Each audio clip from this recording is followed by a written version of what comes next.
Got dropped into a ghost story, still gotta work. By GM. Chapter 11. The circumstances match. The disaster began with a dusk, class darkness in the style of a 1970s American talk show. Good evening, viewers. The joy of Tuesday, the heat of Tuesday. You are now watching the Tuesday Quiz Show. The live broadcast had begun. With the lively music of a band, the host, dressed in a suit, waved to the cheering audience. It was a typical American-style talk show, except for the fact that the staff's faces were all blurred, and instead of a face, the host had an old-fashioned TV set for a head. The host explained that this talk show had a different theme for each day of the week, but there were no known cases of entering any other day. Only the Black Square Day talk show is accessible.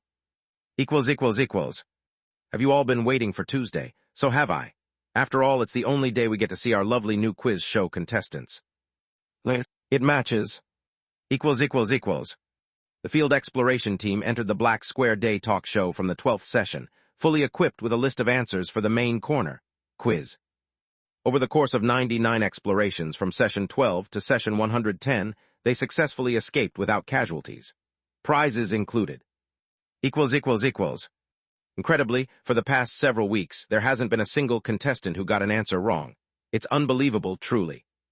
It matches. However, on the 111th session, during the 100th exploration, an anomaly occurred. Will the contestants get the answers right this time as well? Ba-bam, bam, ba-bam. With a sound effect, the lights shone down. On the 7 podiums arranged in a semicircle. 3 of them, including mine, the podiums pinpointed by the lights belonged to me, the supervisor and the assistant manager.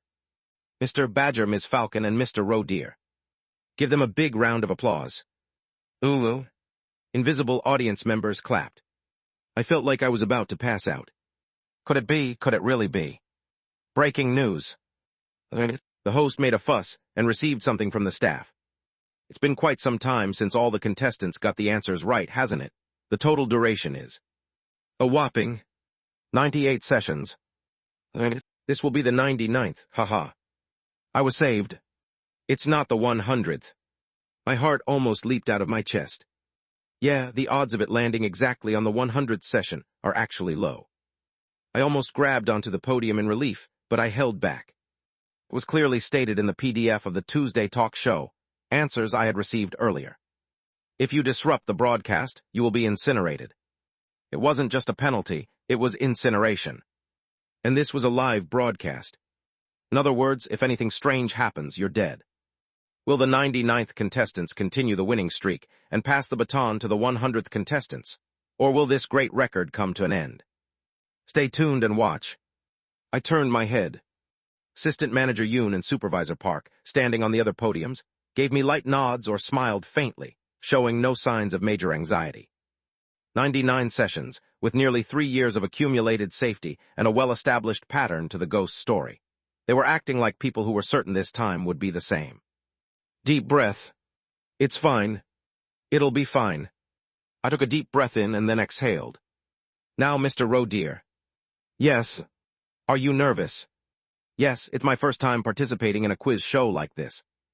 Ah, good, very good. Let's start with an easy question. On the host's head, the old-fashioned TV displayed strange letters. It was an unfamiliar, ominous script I had never seen before, but I could read it. A surge of nausea and a headache hit me, then quickly passed. Question: choose the element that is not a component of the human body. 1 water, 2 iron, 3 oil, 4 earth. Number 4 earth. Correct. The quiz show proceeded smoothly. The theme is a bit eerie, but the questions aren't so hard that they're unsolvable. Plus, the list of past questions the field exploration team had stolen from this ghost story was definitely helpful. The questions weren't identical, but they were similar enough to make answering them easy. In fact, since I have to use my brain, the chances of making a mistake are lower. Unbelievable, correct answer. Again. He's hesitating. He's conflicted. Yes, number 3. What will be the fate of Mr. Rodeer who chose strangulation? Correct, hurrah. The answers matched perfectly, and the show proceeded without any issues. I pretended to hesitate on purpose, sometimes stalling before answering, doing my best to match the atmosphere of the broadcast. I have to get through this broadcast somehow. This obsessive thought completely dominated my mind. During the commercial break, when the host suggested I participate again, I inwardly screamed but outwardly played along, pretending to be tempted. After the second, third, fourth, and fifth, I made it to the ninth question. Mr. Rodeer, it's the final question. Finally, the end of this insane situation was in sight. The other contestants have incredibly answered all the questions correctly and continued the winning streak. Will Mr. Rodeer be able to carry the final link? From the other podiums, my superiors glanced at me, some waving lightly or nodding their heads. If I got this last one right, it would all be over. Are you ready? Yes. Good. The question appeared. Question, what percentage of blood loss causes death in humans? 140%. 245%. 350%. 455%. Was this a trap for the final question? I took a deep breath. The answer is number 1. You chose number 1. And number 2. And number 3 and number 4, all of them. Humans typically face life-threatening danger when they lose about 30 to 40% of their blood. Oh, so of course, losing more would also result in death. No, unbelievable. The TV flickered. Even if I got it wrong, it didn't seem like I would die. But I didn't want to give this dangerous ghost story any room for mistakes, so I gritted my teeth to avoid the trap. You're saying there's several answers. Are you sure you don't want to change your answer? I'm sure. Ooh. Murmurs came from the audience. And then a faceless staff member suddenly rushed onto the stage. Amazing, we have some surprising news for you. Actually, the answer prepared by our writers was number 1. Wait, hold on. But Mr. Rodeer's answer is much more impressive. It's more logical, isn't it? Yes, I heard the audience shouting. The host spread his arms wide. Then, of course, it's correct. We'll count it as a perfect answer. Wonderful. I survived somehow. Why did I dig a trap for myself? I inwardly screamed in relief, closing my eyes tightly and then opening them. The host, seeming to take this as an emotional moment, came up and patted me on the back as if to hug me. The fact that he had body heat made it even more unsettling. Incredible, truly incredible. Thank you. Now then. The host grabbed the microphone and shouted in excitement. Amazingly, all of our contestants have maintained their winning streaks. Fantastic. Puppet. Confetti burst and cheers erupted. From each podium, my superiors had expressions like, "It's finally wrapping up." It was almost visible through their masks. But the MVP who will take home the grand prize is only one person, and that is... A drum roll followed. The host pointed at me. It's Mr. Rodeer. Waya. The band played loud celebratory sound effects. Congratulations, please take your prize. Thank you. I accepted the small gift box the host handed me. I was happy, not because I got a gift. It's finally over. As soon as the cameras shut off, I could leave. Please, let's go now. As I began to calm down at the thought of soon returning to my office in a 21st century Seoul building, I heard. Unfortunately, it's time to wrap up the Tuesday quiz show. Tomorrow, we'll have even more amazing guests for Wednesday. Click. Out of nowhere. Suddenly, the lights came on over 4 empty podiums. There 4 figures were suddenly standing. The 4 people looked around in bewilderment. All were dressed in suits and wore masks. Company employees. They were clearly from a different squad in the field exploration team. I recognized one mask, likely a new hire, someone from my training group. That much I understood, but why did they overlap? Is it even possible to overlap and enter the ghost story like this? I mean, whether it's possible or not. This is a broadcast accident. A tense silence filled the studio. 1 second. 2 seconds. 3 seconds. Something's wrong. The employee wearing the zebra mask standing next to me seemed to sense it as well. WHY are the people who arrived first. Oh no. The flames ignited. The employee in the zebra mask was consumed in a silent blaze, their mouth still open in shock, unable to comprehend the situation before collapsing like a lie. All that remained were ashes, shaped like their shoes. The camera hurriedly panned away. Surprise! This was a special preview of next Tuesday's contestants. The noisy band's sound blared, as if trying to cover up the incident. The camera now focused on me. Damn it. Damn it, damn it. I desperately waved the gift box I was holding in the air, pretending to be excited. Puppet. Confetti rained down again, and the drums roared loudly. The host encouraged the audience's cheers. We'll see you tomorrow with an even more exciting show. So have a good night. Bam. With the sound of a cheerful guitar riff, the camera lights turned off. It's over. It is over, isn't it? Why are we still here? Phew, that was a close one. Almost ruined the live broadcast. Glad everything was handled smoothly. The cameras were definitely off. Faceless staff rushed onto the stage, and the lights in the audience seats went out. The band disappeared. Backstage, filled with noise and murmurs, was revealed like cold steel beams. But we didn't disappear. A chilling feeling crept up my spine. Mr. Roe, dear, that was great thinking. Are you perhaps interested in becoming a regular panelist? I already have a job. Oh no, well, our talk show applications are always open, so feel free anytime. Why is this ghost story continuing? The reason was simple. The thoughtful host was about to kindly explain to the contestants why this situation had occurred. And to the new participants. You must have been shocked, thinking you almost ruined the broadcast. I trust it wasn't intentional. Don't be too hard on yourselves. And don't worry, we'll give you another chance as well. With a friendly and affable demeanor, the host addressed the employees who had suddenly entered, our new contestants, as if they had always been part of the show. In the meantime, the staff swept up the ashes left behind by the incinerated person with a broom. I felt like I was losing my mind. I'd love to give you all a chance to participate right now, but unfortunately our show is live, so see you next week. But we could leave now. Please let it end like this. End it here. For now, you can all go home. It was then, someone holding a megaphone suddenly ran onto the stage. That person's face was indistinct in the lighting, but unlike the other staff, they were wearing sunglasses. The figure with the megaphone whispered urgently to the host. Oh, I see. The host turned to look at us. You see, it's hard for me to say this, but, The emoticon on the TV monitor showed a sad face. Our show was just canceled. To be precise, it's the Tuesday quiz show that's ended. Technically, my show isn't over, yes. The quiz segment has been replaced. What? We won't be able to have you as the 100th winning contestants. I sincerely want to apologize from the bottom of my heart. The host bent forward, even lowering the antenna on the TV head as if truly apologetic. So is it cleared? Who's who? I could faintly hear the voices of the other members of my squad, filled with confusion, fear, panic, and yet hope. But a cold sweat trickled down the back of my neck. No. This development equals. Exploration record 100. The show began in the same studio as previous sessions. However, the program name had changed. The host explained to the confused employees that the Tuesday quiz show had been canceled. Since the contestants had answered correctly 99 times in a row, the penalty had become meaningless, and the segment was no longer appealing to the viewers, leading to its discontinuation. The new segment was chosen to be more engaging was equals. Hold on a moment. The host's TV antenna suddenly sprang up after receiving a signal from the staff. Good news, you've all been selected as contestants for the new segment.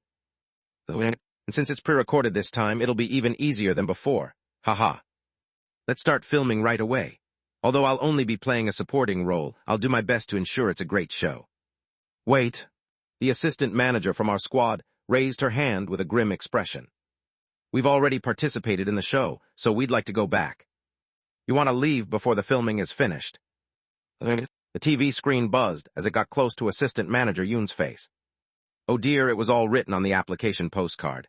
But if you truly can't participate, well, there's no helping it. So tell me, can't you do it?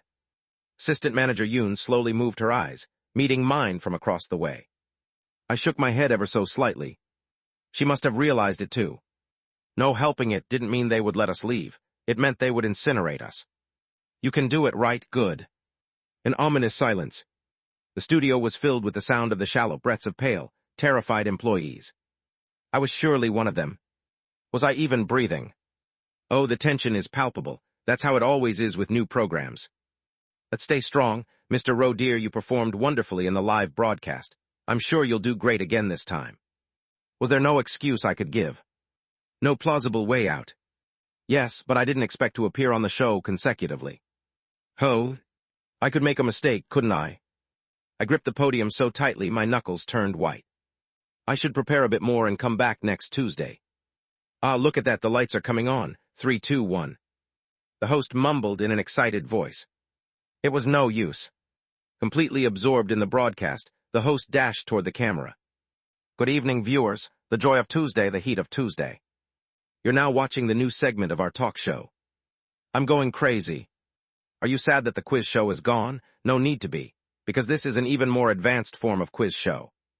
Something has been added to the quiz. What could it be? The host waved both hands as he read the teleprompter.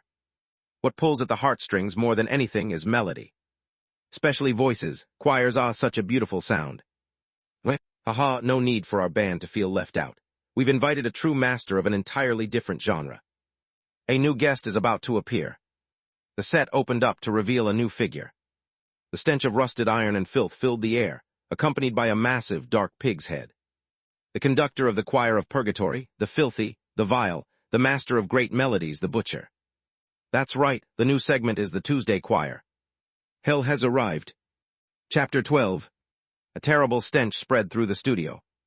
Walking into the spotlight was something with the head of a pig, walking on 2 legs. Its body was emaciated, and from its large, dead pig's eyes, blood dripped down. Hold on a moment, he's a silent artist. Ah, his equipment is coming in now. 13 silver trays descended from the air, suspended by wires. The large, round silver trays were intricately and boldly decorated. Screaming faces, countless of them hung like clusters of grapes. Shall we meet the passionate contestants who have volunteered to join the choir? The lights on each podium came on. The 6 podiums revealed the pale, terrified faces of the humans standing on them. You recognize some faces from last week, don't you? Haha, will our contestants who defended the 99th win record set a new record with this new segment? Stay tuned, we'll reveal the results soon. Well, the audience seats were empty, but a canned applause filled the space mechanically. But the first glory must go to the first contestant. The host stood in front of an employee I didn't know. The employee wearing the mole mask hunched her shoulders. Here's the question. Flesh. Question, which of the following creatures has the longest lifespan? 1 pig. 2 human. 3 rabbit. 4 flea. H human number 2 human. Correct. A sigh of relief crossed the mole mask's eyes. Yes, in the original Tuesday talk show, the segment would have moved on with cheers. But the new segment had a new phase added. Congratulations on passing, Ms. Mole. The conductor with the bleeding pig's head raised his skeletal arms and swung a silver baton. The mole mask's head was ripped off. Such a beautiful harmony. Thud. The headless contestant's body collapsed beneath the podium like a broken puppet. The employee's remaining head floated into the air and was displayed on the silver tray. It was still mouthing words. Each contestant's unique talent will be awakened. Oh, it's incredible, truly incredible. When the pig raised its arms, the gaping mouth of the head suddenly began emitting a clear, piercing scream in tune. H humans, it's human, human. It was as if someone had forcibly squeezed the vocal cords, producing a sound like a woodwind instrument.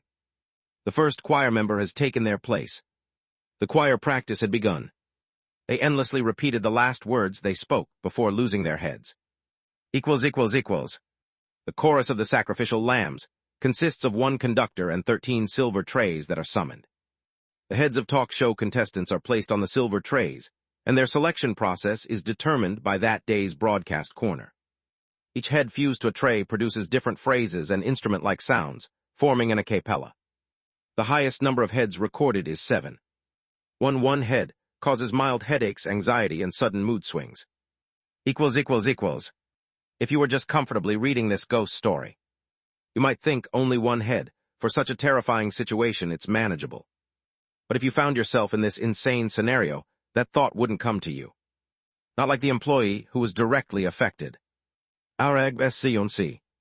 Incineration. Another podium's light went out. The charred body stuck to the floor. The head that remained continued its eerie melody. H human number 2, human. Next up, we have another new face. Hello, Mr. Jellyfish. Let's see if you can create a beautiful harmony with the successful contestant. Now the question is, I don't know the answer. The employee wearing the jellyfish mask screamed before the question was even asked. His instincts seemed to tell him that getting the question wrong and facing punishment would be better. How surprising. It was a remarkable judgment. A meaningless one, though. Failure. His head exploded. Like a firecracker, sparkles from the studio's mirror ball and a shower of confetti filled the air. The recorded audience's reaction mixed with both disappointed sighs and cheers filled the studio. Oh no, disqualified, how unfortunate. He didn't make it into the great choir. Right. There are no punishments anymore. If you get the quiz wrong, you're simply disqualified. I blinked. It didn't feel real. Half the people died in just 5 minutes after the recording began. And there was no escape. 3 of us remained. D-Squad's assistant manager and supervisor. And me. Let's meet our next contestant. Oh, familiar faces. I recalled one fact I had been avoiding. These superiors' names were also not mentioned anywhere in the dark exploration records. It's the same as with Go Yeonjun, my fellow new recruit. I remembered what I thought when I first heard Go Yeonjun's name. Either she left early after handling the ghost stories relatively easily, or she died right away. Mr. Badger. Supervisor Park was called next. Park Min-seong. While standing at the farthest podium from me, he had turned completely pale. It was a death sentence, and it would soon be mine too. It's your turn to answer. No. Get a grip. I punched my stomach, hidden by the podium. The pain cleared my head slightly. Being scared doesn't justify an excuse. This wasn't a situation ruled by that kind of fear. It's a disaster. It was like witnessing a natural disaster up close, the overwhelming force of it. I had been swept into an unexpected catastrophe. That's right, if I panic here, it's all over. I won't even have a chance to survive. I can't forget, of all the people here, you have the best chance of survival. I have to think. Right. I have information and items. Mr. Badger, are you ready? Could I use this moment when the host and staff's attention wasn't on me? Was there really nothing I could try? I desperately recalled the items I had. I frantically reviewed the characteristics of this ghost story. I don't expect much, but if I could just get out of here. I wasn't hoping for something as grand as this insane talk show getting canceled. Just stop for a second, just for a moment. I raised my head. The host's back was right in front of me. He was about to ask Supervisor Park a quiz question. You're ready, great. He's close. In that case. I hid my trembling hand beneath the podium. Then, I slightly lowered my body and pulled out 2 items from the inside pocket of my suit jacket. A cheap sticker with a smiling emoticon and a can labeled "Drink Me." Hurry. I opened the can bottle. Then I stuck the smiley sticker onto the can bottle. Hurry up, hurry the fuck up. May I say something to the viewers before I answer? Oh, of course. Supervisor Park glanced toward the camera, pretending to address it, but actually looking toward me and Assistant Manager Yoon. He was looking at the podiums where we stood. I have a family member in the hospital. I hope someone could check in on her after this filming, if possible. Wow, how touching. So, what's your answer? Supervisor Park gave a nervous smile, sweating profusely. I don't know. Wait a moment. I raised my left hand. Mr. Host. At the same time as I drew his attention. I stretched out my right hand and quickly slapped several wet smiley stickers under the spherical TV that was the host's head. Splat. A drop of water hit the ground. Did the cameras catch it? Did anyone notice? No, if they had, my head would have already exploded. Oh, Mr. Roe dear, do you have something to say? They didn't notice. I swallowed hard. When I looked over, Supervisor Park was staring at me in shock. He seemed surprised that I hadn't been incinerated after interrupting the flow and speaking out of turn. It was definitely a gamble. But I have a reason. Didn't the host say it earlier? It's pre-recorded this time, so it'll be even easier than before, haha. In other words, this was not a live broadcast. So as long as I don't outright ruin the flow or act uncooperative, it might not count as disrupting the broadcast. Simply raising my hand and making a personal comment wouldn't be a problem. Mr. Roe dear. They let it pass. Yes. I glanced at the area beneath the host's TV where the water had dripped. Then, lowering my voice just enough for only the host to hear, I said, My head feels very dizzy. Could I rest for a moment? What I had just done was the smiley sticker, an item that induces mild feelings of friendliness when attached to a sentient being. and the Alice Picnic Set/Can drink, an item that doubles the effect. I soaked the sticker into the can and stuck it to the host. Of course, this was still debatable. Can we consider the host a sentient being? The host was clearly not human. But it must have some kind of intelligence, right? No, it has to. I'm betting my life on this. And now there's no turning back. What if I'm incinerated for disrupting the broadcast? Well, if I'm going to die anyway, I might as well go out a little more peacefully. The shirt clinging to my back was soaked with cold sweat. The host made a noise. Goodness. Was the passion for the broadcast a bit too much? Yes, I understand that. Mr. Roe dear, you did work hard. In that case, the monitor of the host's head turned black. He raised his right hand. Cut, let's take a short break. The band's sound stopped. The staff began murmuring. Haha, I'm sorry, my screen went blurry. Makeup. The camera lights were quickly turned off. Carefully clean it, please. Oh, excellent. A faceless staff member carrying makeup tools rushed up and vigorously cleaned the old TV screen. And as the host finished his task, he grabbed the makeup artist by the arm and pointed at me. On your way, could you guide this contestant to the waiting room? They were supposed to bring me water. Then the host winked the TV screen emoticon eye at me, briefly displaying and then erasing text. Take a break and have some water. Thank you. I had succeeded. At least for now. I staggered off the podium, following the makeup artist as I walked. Even though the filming had been paused, the ominous, grotesque, pig-headed conductor was still standing at the center of the stage, swinging its baton without moving. The horrifying silver trays continued to emit eerie songs from the human heads. Hold it together. Don't look.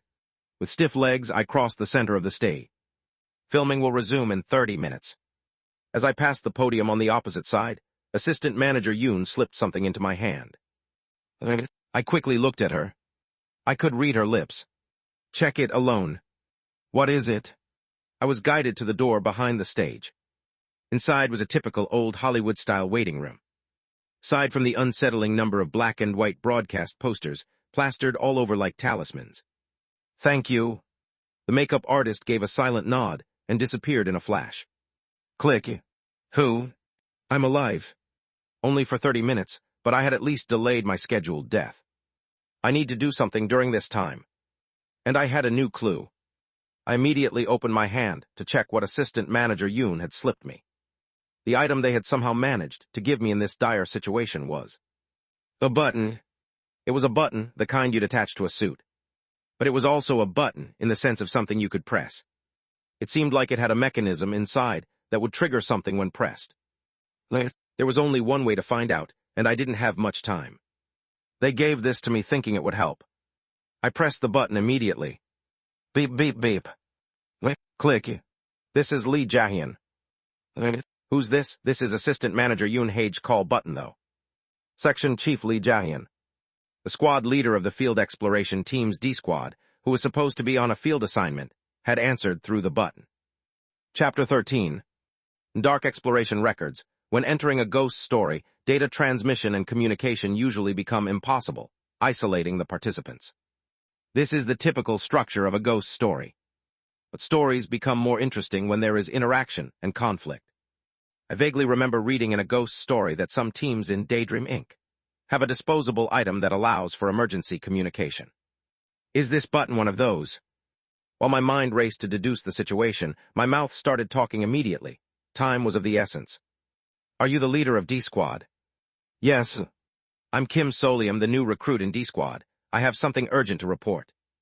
I decided to lay it all out. In 30 minutes, all of D Squad will be dead. Even if the other person was startled, it couldn't be helped. This was the most efficient way. I needed to calm him down and explain. I see. I'll take a 5-minute briefing. Why is he so calm? Sure, mass deaths are a routine occurrence in the field exploration team, but this is a bit. Is there something wrong with his humanity? I almost got confused, but the situation was urgent, so I let it go. I quickly summarized everything that had happened so far. There was an anomaly during the D-Class Darkness Tuesday talk show. I explained about the members of another squad who had intruded mid-show, the quiz show's sudden cancellation, and the insane choir segment that had just begun. How many employees are left? 3 out of 7 remain. All of D Squad is still alive, but once the break ends, we'll all be dead. The D-Squad leader responded concisely. I see. Buy yourself another 30 minutes. Is that even possible? I don't think that's feasible. In that case, there's nothing we can do. He has a knack for enraging people who are about to die in less than 30 seconds.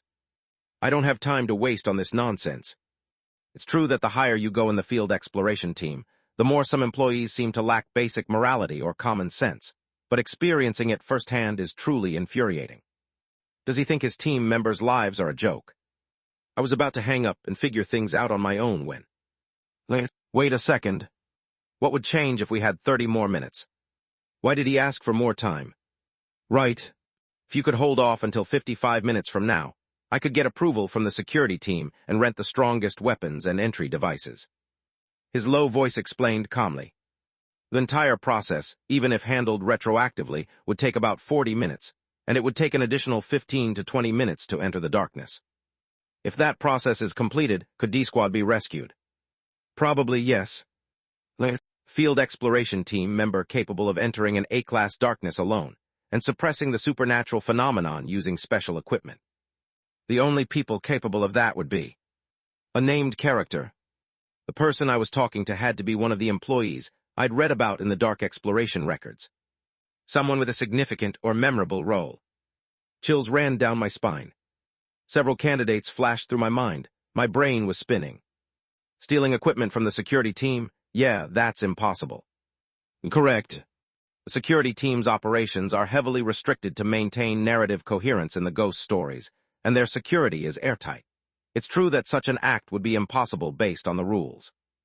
But if this person really is one of the employees I think he is, there might be a way.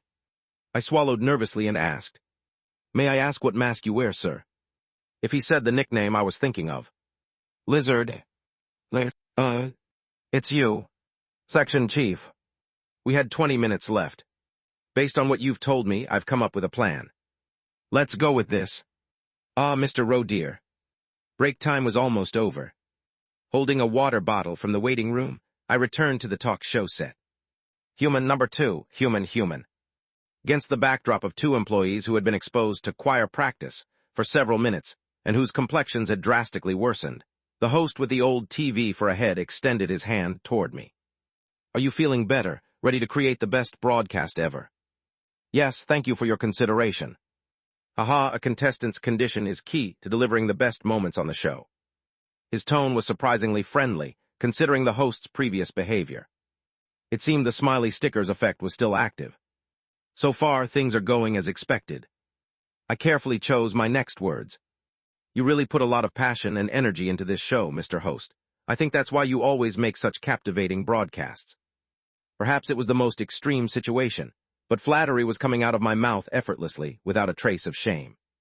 Such high praise, but a broadcast is something everyone creates together. Mr. Rodeer, you are a part of that too. No, that's not the direction I was going for. I appreciate your kind words, but there's no comparing me to you, the one who leads this great talk show. This was the direction I needed. But I was surprised that the format of the show changed without notice to someone as important as you. There's no live audience. We're using recorded applause. The punishments are gone. Even the band has fewer members. I recalled the black and white broadcast posters in the waiting room. They were all talk shows with live audiences, where real-time communication was part of the experience. If that waiting room was the host's personal space, there's a good chance the host doesn't like this new format. It feels like the changes were made to cut costs across the board. There was a risk of being beheaded if the host misinterpreted my comment as an insult to the talk show, but staying silent would lead to death anyway. I had to do this. I glanced back, pretending to look at the stage, and managed to continue speaking. The conductor with the dead pig's head. Could the reason for this revamp be that it cost a lot to book that guest over there? The emoticon on the host's TV screen disappeared, but it soon returned with a smiling emoticon. That's none of the contestants' concern. I apologize. Please spare me. Honestly, I'm so scared I haven't even properly looked at that pig-headed creature. I was just such a huge fan of the Tuesday quiz show and was really looking forward to participating. I must have said something rude because I was disappointed by its cancellation. What a kind thing to say, but show business is ruthless. The host's TV screen quietly turned black. If the viewers prefer this format, then as an entertainer, it's my job to adapt quickly to what they want. I see. I swallowed hard. But isn't it still uncertain how the viewers feel? At least for me, I preferred the old format. The real-time interaction with the audience and the excitement of the live Tuesday quiz show. To change the show so abruptly without even discussing it with the host. Never mind, I'm sorry. I've spoken out of turn. I pretended to hesitate, then added. I had a lot of fun earlier during the live broadcast. My heart was racing, and it was quite exciting. The host stood silently. The TV screen made a faint static noise. Beep, beep, beep. There are only 60 seconds left before filming resumes. At the sound of the alert filling the set, the emoticon returned. All right, everyone, let's give it our all until the end. Mr. Rowe, dear, you should get back to your podium. Yes. We're starting 10-9-8. The host resumed the countdown, looking into the camera as usual. But it seemed like my conversation had left an impression, as he didn't seem as entranced by the camera as before. Good. The groundwork had been laid. I nodded to the host and headed back to my podium. And moments later, now, Mr. Badger, it's finally time to give your answer. The show had resumed. Will Mr. Badger become a proud member of the choir? Supervisor Park Min-seong seemed to have come to terms with his fate, his expression bitter but resigned. I saw him mouthing something quickly at me. Thank you. What was he saying? Thanks for helping me get prepared. No, wait, let me talk too. I mouthed the words back. Give the correct answer. Supervisor Park looked at me as if I were insane. I understand. Being incinerated is probably better than becoming a living instrument that repeats the last thing you said before your head was cut off. But this was necessary. Supervisor Park, still confused, shook his head and glanced at Assistant Manager Yoon. She nodded too. Mr. Badger, you have 3 seconds. Yes, I'll give my answer. Supervisor Park squeezed his eyes shut and shouted. Number 4, Burns. Ooh, as the recorded audience murmured. I finally saw it. Flutter. In the corner of the stage where the lights had gone out, something appeared. A postcard. The strange postcard we used to enter this place. I remembered the conversation I had with Section Chief Lee Jae-hyun just before. So, Section Chief, you're saying we can use that equipment to access the ghost story through an object? Yes, however, the equipment I have is for emergency supply drops, only for delivering small items into the darkness. That's enough, let's use it. I looked at the postcard. It quietly fell to the floor from the shadows, where the light didn't reach. And then with terrifying speed, a small AAA battery shot out from it. The battery shot toward the ominous conductor with tremendous force, closing the distance in an instant.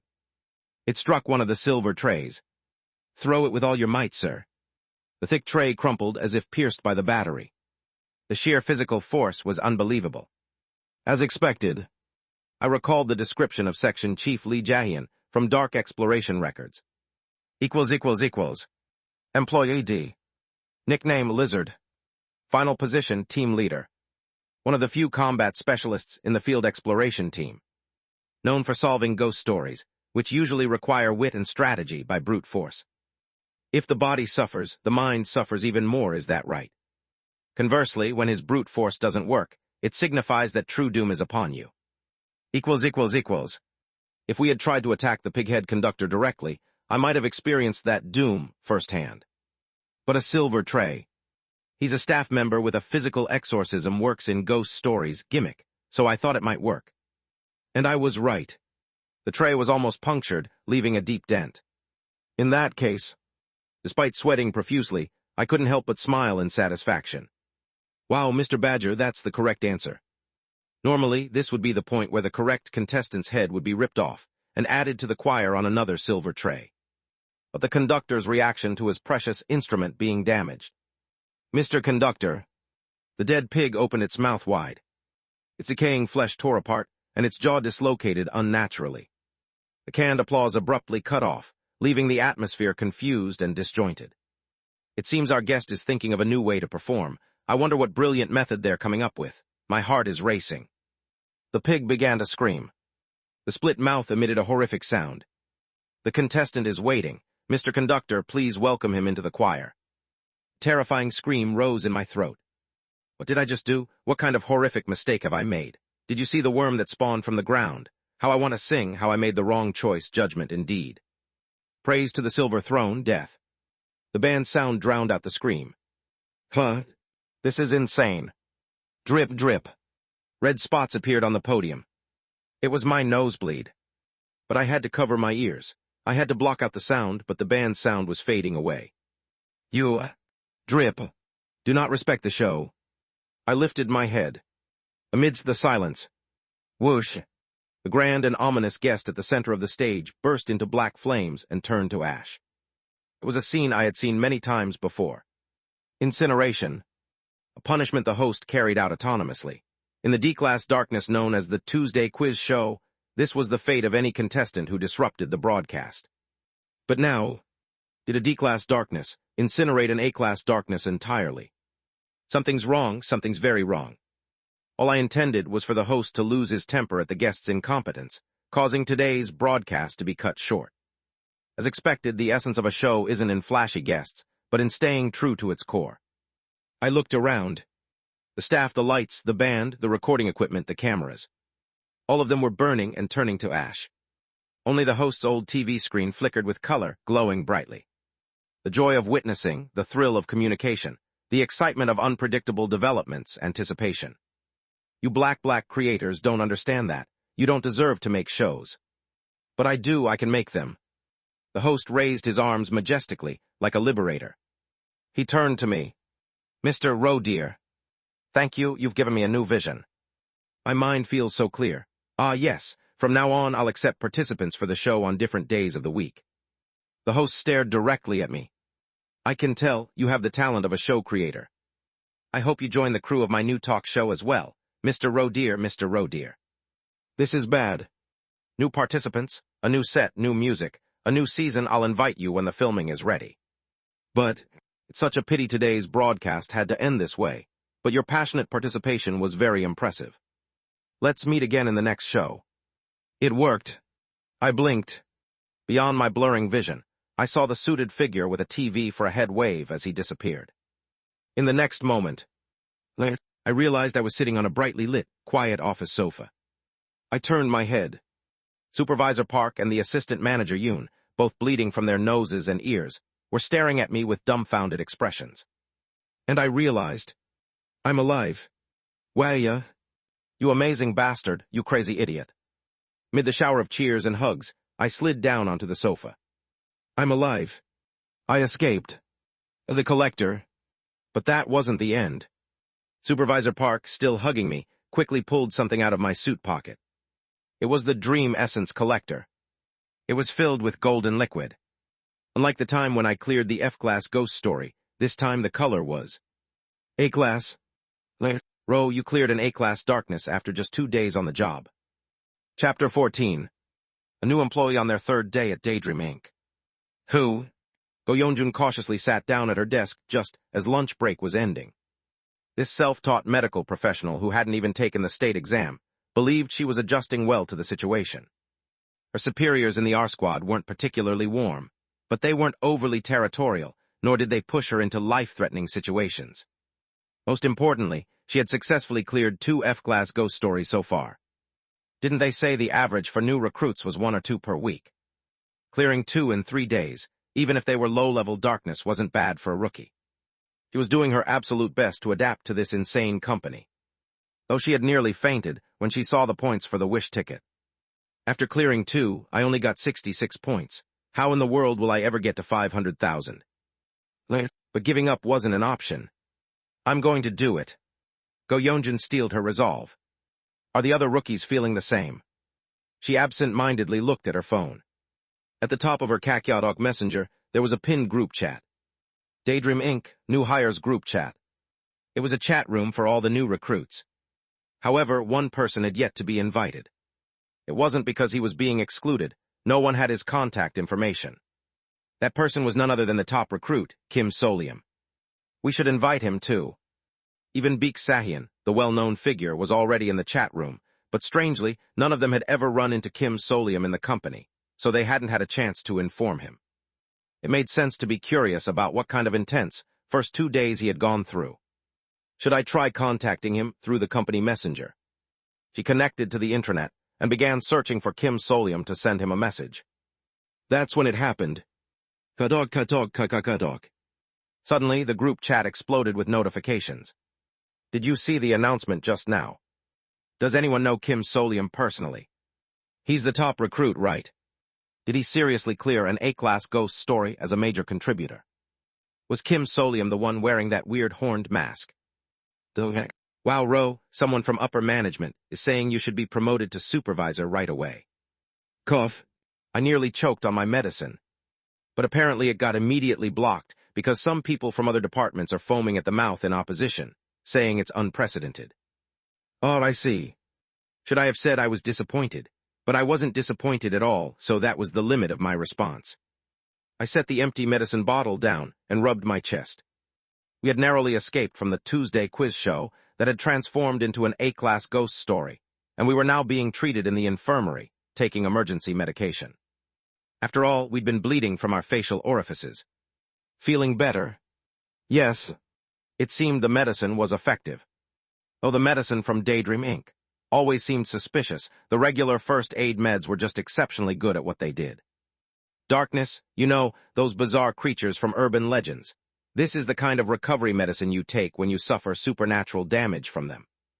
In other words, it was like a health potion in these ghost stories. It was probably sold as Cherry-a-Day flavor at the Collaboration Cafe near the pop-up store. But the actual taste was just like cold syrup. Anyway, it feels unreal that I'm alive and drinking a potion. Everything felt great now that we had escaped.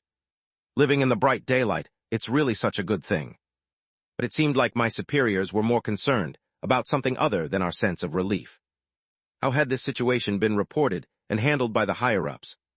They were busily tapping into every network they had to figure it out. Honestly, this was an unprecedented special situation. I wish the squad leader had been more assertive in pushing the issue, but he's really not that kind of person. Please do it when you get promoted later, assistant manager. I'll quit before then. Honestly, me too. I really want to say that as well. Midst a strange sense of camaraderie, we each collapsed onto the infirmary beds. Supervisor Park Min-seong stretched and let out a sigh. It was a long sigh of relief. I really thought I was going to die, but living is definitely better. Hey, Ro, thank you. No, I just did my best. Honestly, the Dark Exploration Records wiki did all the work for me. If I tried to explain any further, the conversation would shift towards something uncomfortable, like we were all about to die, but you were smart and did well, so I just stayed silent. We're not that incompetent as seniors, but we let our guard down because it was categorized as D-class. Assistant manager, that excuse sounds a bit pathetic. Well, then we'll prove ourselves in the next darkness. I just hope there won't be a next darkness. The peaceful, paid rest time didn't last long. The section chief said the meeting is over. He's coming to the infirmary. Assistant manager Yoon, holding her smartphone, shot up. Supervisor Park quickly stood up as well, so I instinctively followed suit. Am I finally going to see him in person? Section Chief Lee Jae-hyun. Employee D, nickname Lizard. One of the most famous employees of Daydream Inc. in the Dark Exploration Records. There were even rumors that, due to his popularity, the company was working on a character design for him. Honestly, I was a bit curious. What kind of person could he be? Judging by the conversation we had when I pressed the call button, he didn't seem like an ordinary person. But considering his super play with the AAA battery shot, everything about him seemed almost glorified. Knock, knock, knock. The door is open. Come in, squad leader. The infirmary door opened. Standing there was a tall figure. Dressed in a perfectly fitted black suit, and even wearing an employee ID, he looked every bit the classic, polished office worker. Finally, the appearance of Section Chief Lee Jae-hyun, the named Employee D from the Dark Exploration Records. Hello. It's a lizard. No, not a mask, but literally. He literally has a lizard head. Wait a second. No, that can't be right. I must be suffering from some kind of mental breakdown due to excessive stress, leaving an afterimage of that TV-headed host in my mind. That's it, right? My brain is mistaking someone wearing a mask for a real lizard head. Now that I look closer, there's a mask hanging at his waist. Oh, I'm going to lose it. It's really so great to see you that I'm about to cry. Please come in, squad leader. Why is everyone so calm? If a lizard in a suit is going to appear, shouldn't there at least be a warning to the new recruits, like, don't be shocked? Why is everyone acting like this is a normal meet and greet? Ah, this over here is Ro, dear sir. And Ro, this is Section Chief Lee Jae-hyun. Go ahead and introduce yourself. Wow, Ro looks like he's shocked by how handsome the section chief is. Haha, like he doesn't even look like he's the same species as us. Can you please clarify if this is just office banter or a hint for social survival? The white lizard head turned toward me expressionlessly. Its red, reptilian vertical pupils glinted. Mr. Ro, dear. Can you see? Shit, oh shit, fuck. What do you mean? Oh no, I didn't hurt my eyes, my vision is fine. I was impressed by my own quick thinking. Hello. All right. The white reptilian head turned away with a faint hiss. I nearly passed out. Please stop this, for real.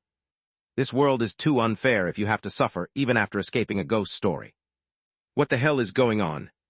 But I wasn't about to say a word. Judging by the atmosphere, it was clear I wasn't supposed to see the lizard head. Everyone else must be seeing a normal human face. Blend in, don't stand out. I would never show any suspicious reaction toward this walking human. No, lizard excavator. I successfully maintained my composure, and fortunately, thanks to the other squad members, the conversation flowed smoothly. Then we got to the main point. Section Chief, did the higher-ups give any explanation about why this happened? Yes. The white lizard, no, Section Chief Lee Jae-hyun nodded. First, the cause of the incident, the employees who barged in. They said it was a human error, with the Tuesday talk show being assigned to both D Squad and L Squad at the same time. Oh, seriously? Good grief. It made sense that the assignment had felt rushed. It seems there was a mistake. The section chief continued his briefing. L Squad began writing the medium postcard to enter the Tuesday quiz show at a similar time to D Squad, but a 50-minute delay occurred as they left the company building during the process. Did they go out to buy coffee for the rookie? L Squad did have members who were particularly good at taking care of their teammates. The two employees briefly looked bitter as they recalled the now-deceased L Squad, but quickly concealed their expressions. Anyway, it seems it was transmitted at an odd time, and our squad happened to go in first. Yes. Lee Jae-hyun answered briefly and continued the briefing. The next part, however, was the bombshell. And the reclassification of the Tuesday quiz show to A-class has not been acknowledged. What?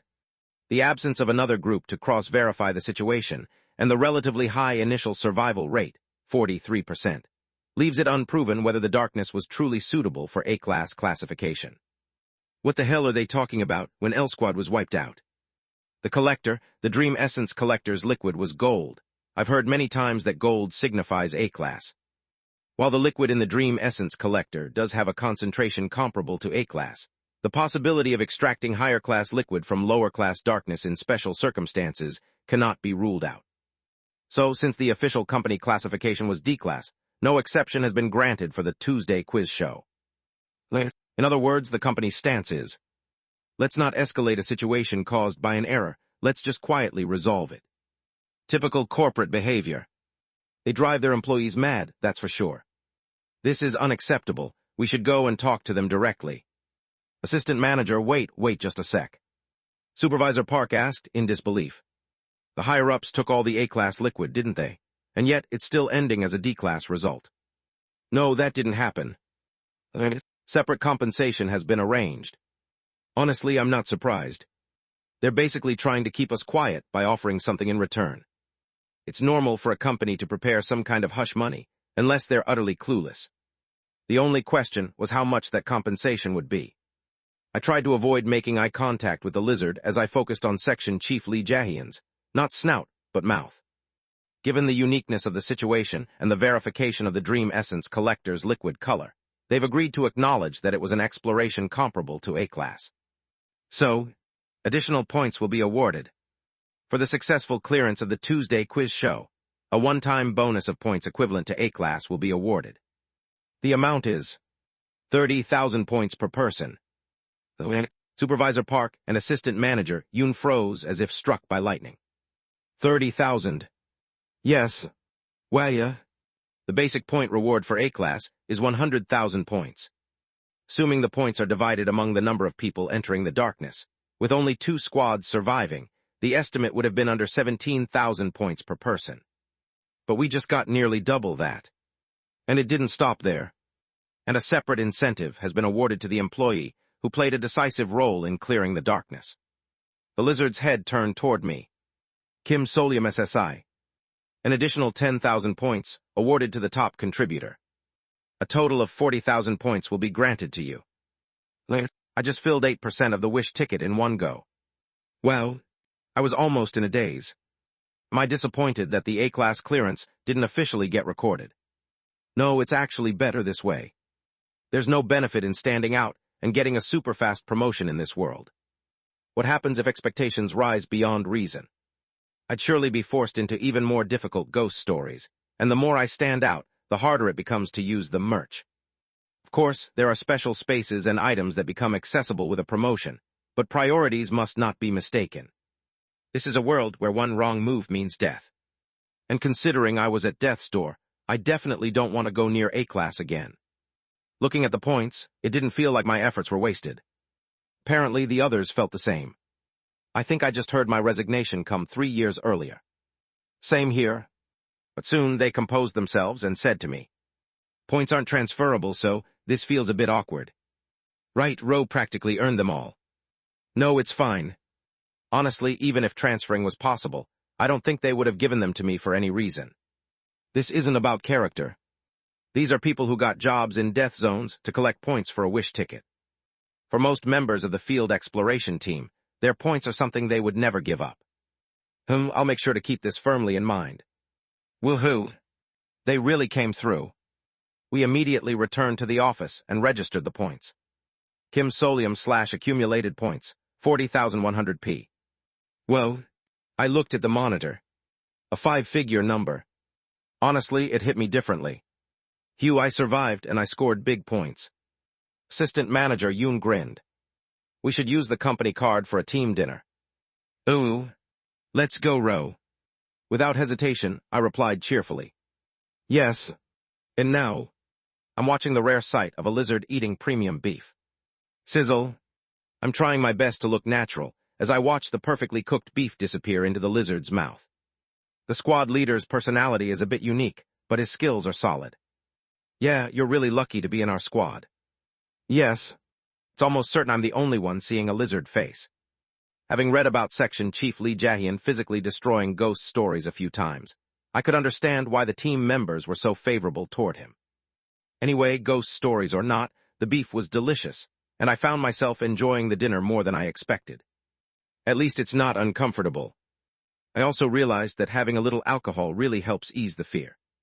Once I get home, I'm going to watch 10 episodes of kids' cartoons and sleep with all the lights on. While I was planning this extreme bedtime routine, Section Chief Lee Jae-hyun, who had been eating green onion salad, suddenly asked, "Are you going to save the 40,000 points?" Pardon? It was a natural question. Oh, yes, I need to buy a wish ticket. I see. Wait a minute, this conversation pattern feels familiar. I retraced our previous conversation. So, is there perhaps another useful way to spend points? Yes. So this is how I should have approached it. Now I think I'm starting to understand how to deal with the lizard squad leader. I felt a bit of relief as I asked in a more relaxed tone. What would that be? Custom equipment? I didn't expect this to come up here. It finally came. One of the main perks of being an employee at Daydream Inc. Personalized equipment. Chapter 15. Daydream Inc. is a creepy company that throws field exploration team employees into terrifying ghost stories to extract potion concentrate. This raises a question. If you recklessly throw employees into high-level, extremely dangerous ghost stories, won't they all die and fail to extract the concentrate?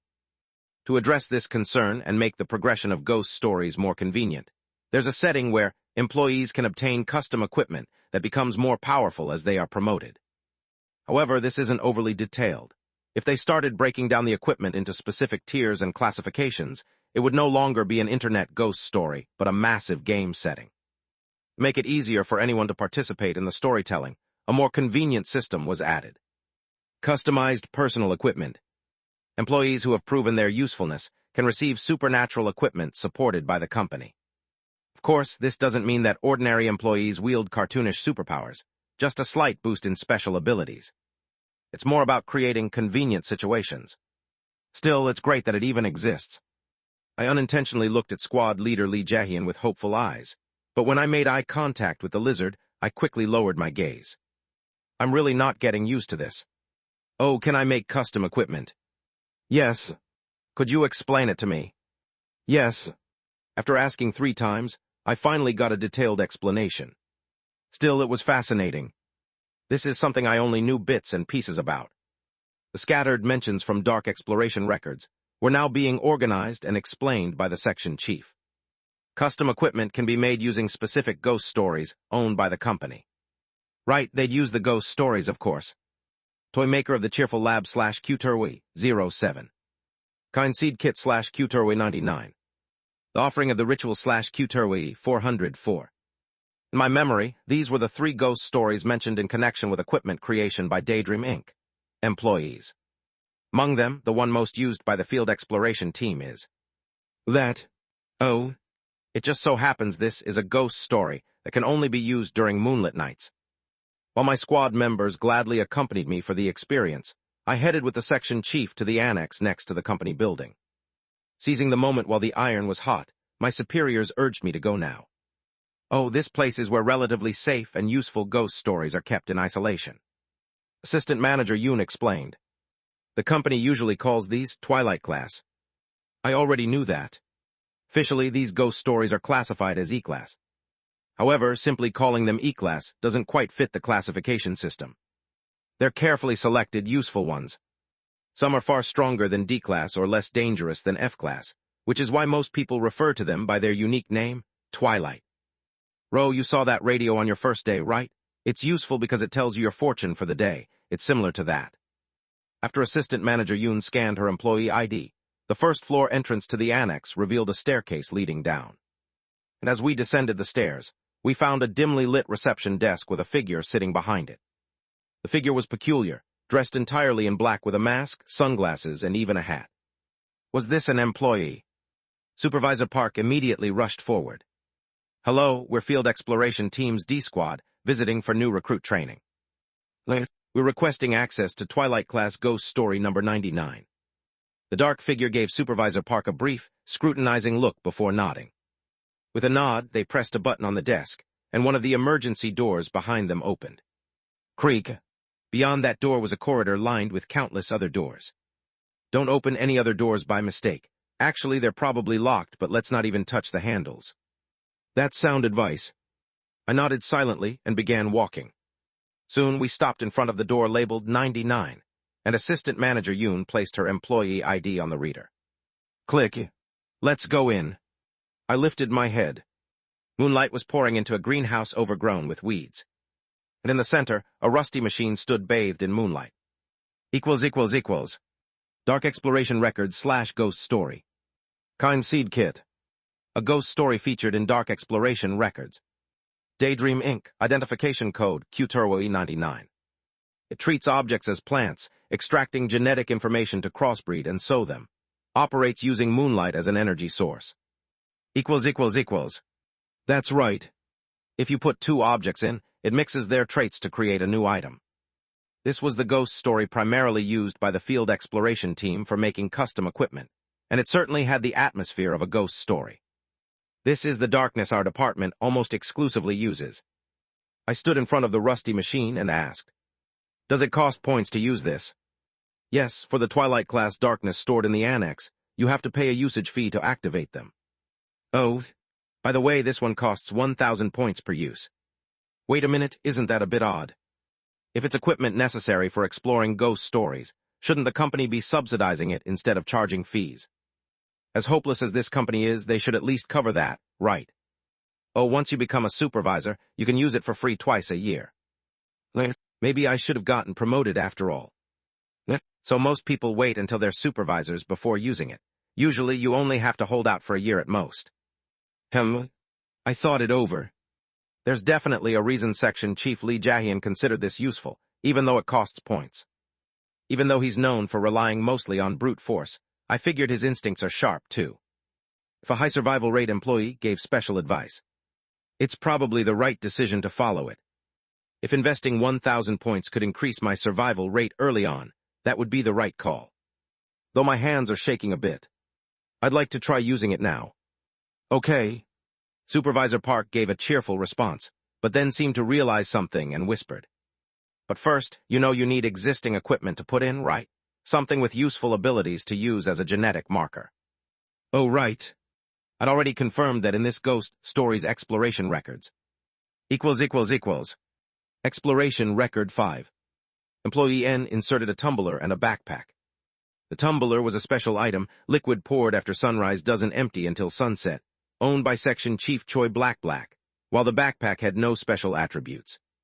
Seed result backpack. Special attribute, similar abilities to the tumbler, but empties after dispensing more than 87 liters of liquid. == Don't worry, when a squad member is creating their first custom equipment, there's a tradition where someone from the squad lends them their equipment for free once. Yeah, but it's just one item, not both. For the other one, you have to either use your own stuff or pay to borrow it. Assistant Manager Yoon glanced at the squad leader, Lee. And well, the squad leader's equipment is the best among us. As expected, he's the boss here. If you wouldn't mind, could I see your equipment, squad leader? Sure. The lizard pulled something out of his pocket. It was a small, ash-colored knife. This is a butter knife. If you cut the medium for entering the darkness, it tears the space, allowing the transfer of small items. Oh, this is the equipment you used when you threw the AAA battery, isn't it? Right. I looked at the butter knife with newfound appreciation. I was hoping for some defense-related equipment, but I guess that's not easily found. Though a bit disappointed, none of the higher-ups' equipment seemed to be defense-related either. There was one for tricks, one for communication, and that's about it. If push comes to shove, I can probably get something with a similar effect from the alien shop. I made up my mind. So you'll put the squad leader's equipment in? Yes. Out of courtesy, I bowed my head. Thank you, squad leader. Section Chief Lee Jae-hyun gave a slight nod and approached the machine. On the old LCD screen, some archaic-looking text appeared. Give me plants 02. I watched as the squad leader placed his equipment into the machine to scan its genetic information. Plant information stored. Give me plants 12. Now you just need to put in the other item you want. Oh, wait a second. Assistant Manager Yoon quickly spoke up. If this machine isn't completely weird, most things will work, but there's just one thing that doesn't. He tapped the sign attached to the machine. Do not insert actual plants. Whatever you do, don't literally give it plants, even though it's asking for them. The sensor at the door filters out all plants anyway, but I'm just telling you to be safe. Now that my eyes had adjusted to the darkness, I could see the nature of the overgrown weeds around us. They were all fake, artificial plants. One exploration record came to mind. == Exploration record 14, irregular. Employee R picked weeds, presumably dandelions, growing near the darkness and inserted them into the machine twice. As a result, redacted burst out with a scream of redacted, and then redacted. It took 7 days for the security team to subdue the situation. All 3 employees present, including Employee R, were confirmed dead. All plants were removed. Notice, repetition of this action will result in disciplinary action and termination. == Yeah, I definitely need to remember that. Yes, thank you for letting me know. No need to thank me. Meanwhile, the section chief finished registering the equipment and retrieved the knife, placing it back into his suit pocket. Generally, in the other slot, you'd insert ordinary items, but in that case, the supernatural characteristics may be weakly inherited, or, in rare cases, not inherited at all. I nodded seriously, even though I already knew this. I understand. I'll accept the result no matter what. I reached into my pocket and pulled something out. Oh, Tilda, so you did stop by the dorm earlier. Looks like you found something you want to use. Yes. In my hand was a silver coin. Silver serpent coin, an item I had bought at a huge discount from the alien shop. I plan to use this. I'll just put an item in the other slot. I had quite a few supernatural items on hand. That's why I was so pleased. When I found out the ghost story the field exploration team used was the Kind Seed Kit. I have more sources for items than most people. From the black notepad that gave out merch from the void to the alien shop. As soon as I stepped into this room, I had been mentally running through my lineup of items. And the one with the highest grade is this one, of course. I rolled the round coin with the snake engraving in my hand. It's the most expensive when you consider the original price. Besides, considering that section Chief Lee Jae-hyun's butter knife was for resource supply, I hoped that this currency would create some interesting synergy. I brought the coin close to the machine. The lizard's pupils widened as they saw the silver glint. That, a commemorative coin. I bought it as a souvenir during a trip, but it just felt right. I see. Did he realize it was an item? It didn't matter. This is a world where encountering ghost stories is commonplace. It's not too far-fetched for someone to unknowingly carry a supernatural object. And it's just a coin, so it doesn't look suspicious. It's a small, everyday item. It looks easy to carry, seems like a good fit. Thank you. I listened to my superior's words of encouragement as I completed the scan. Plant information stored. Give me plants too. Oh, now we're at the final step. Please provide the gardener's information. That's why it's called custom equipment. I don't know what effect it has, but apparently it requires the genetic information of the gardener who will tend to the plant.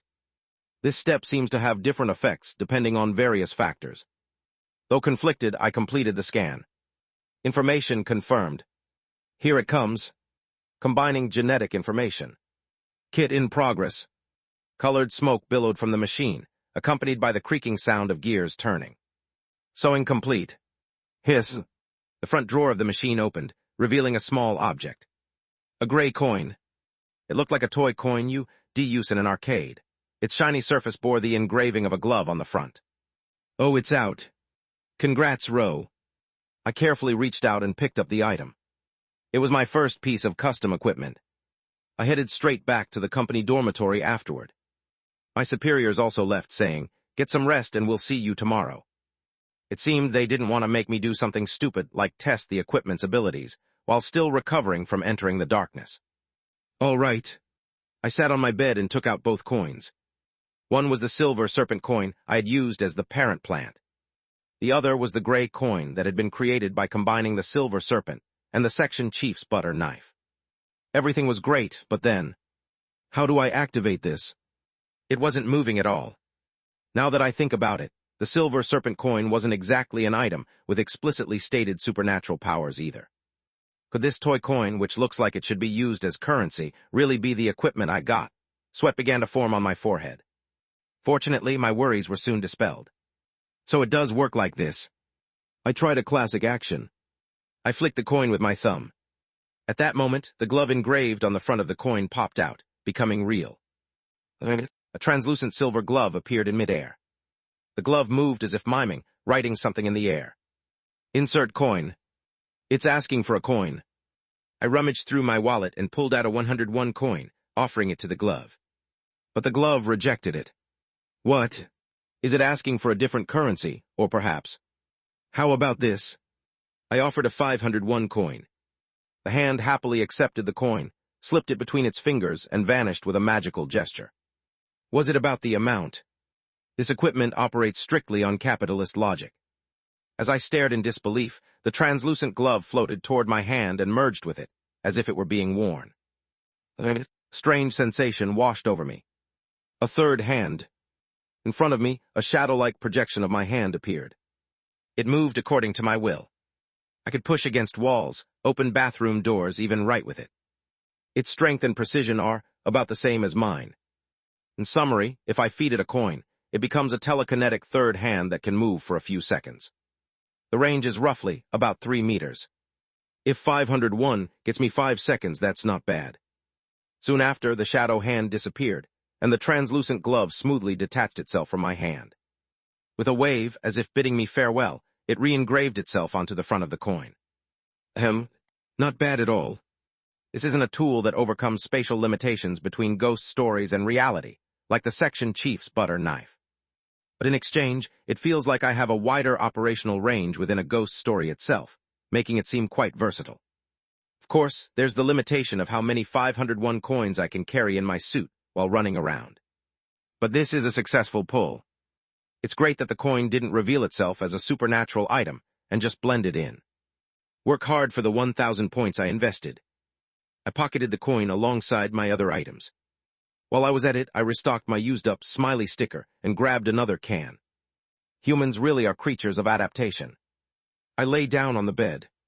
Surprisingly, I felt pretty good.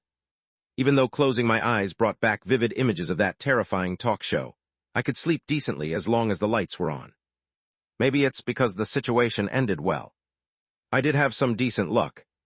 My squad assignment worked out well too. Maybe because I earned so many points at once, things feel a bit hopeful. Sleepiness started to wash over me, and I blinked slowly. But then again, I still had a mountain of points to earn for that wish ticket, and I had no idea how many more ghost stories I'd need to clear. Still, for the first time, I felt like I might be able to survive through it. Maybe I can quietly endure this. That naive optimism lasted until only the next day, when I arrived at work and saw a company notice. Wow, a new recruit on their second day clears an A-class crisis. Ro, have a seat. It looks like your position is about to change. Pardon? I've only been working here for 3 days, though. Chapter 16. Change of position. In other words, a change in the tasks or department where someone primarily works. This typically happens when you've been with a company for several years. So it's definitely not something you say to someone who's only been here for 3 days. A position change? Does that mean I'll be transferred to a different department?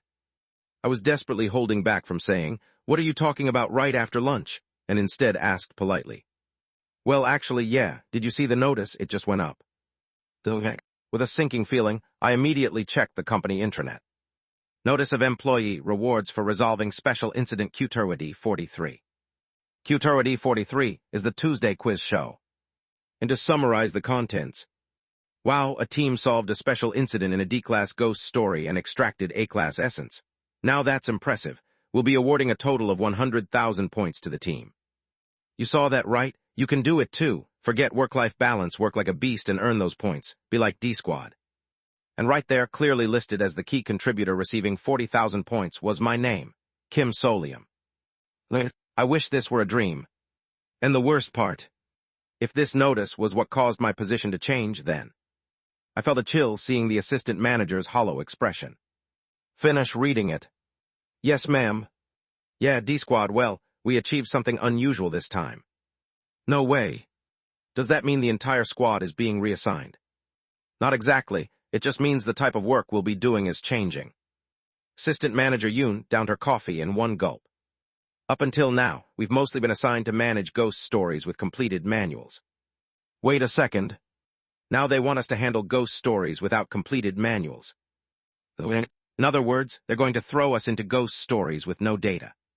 Seriously, just because we did well this one time, they're shoving us into even harder situations. Supervisor Park was already slumped over his desk, seemingly aware of the news. Even the caffeine seemed ineffective. Hello. And right on cue, the squad leader with the lizard head walked into the office. Assistant Manager Yoon immediately snapped. Squad leader, they want us to go into ghost stories without manuals. Are they trying to get us all killed? No, not at all. Huh? Perhaps there was a loophole, as a faint glimmer of hope appeared on the assistant manager's face. Even if the manual is complete, there's no guarantee of safety. Oh, that's what he meant. What a pragmatic lizard this guy is. I barely managed to speak up. But isn't it more dangerous without a manual? There's no data to rely on. The lizard tilted his head slightly to the side. I'm not sure. I haven't noticed much of a difference. All right, he's the guy who exorcises things with brute force. So you've been bulldozing through everything up until now. I decided to ask directly. Is there any advantage to the current situation?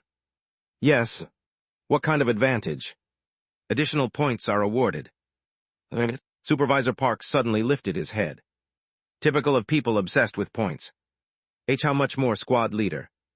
A lot. How much exactly? On average, 2 to 3 times more compared to ghost stories of similar grades. What's the highest multiplier you've seen, squad leader? 15 times. Suddenly, the assistant manager and the supervisor's eyes changed. That's the look of stock traders. It was the same expression people have right before they buy into a speculative biotech stock based on rumors. It seems the allure of 30,000 points was too sweet to resist. Normally, someone with common sense would try to stop this, but, well, to be honest, for me, it's basically guaranteed returns. There's not much difference whether there's a manual or not.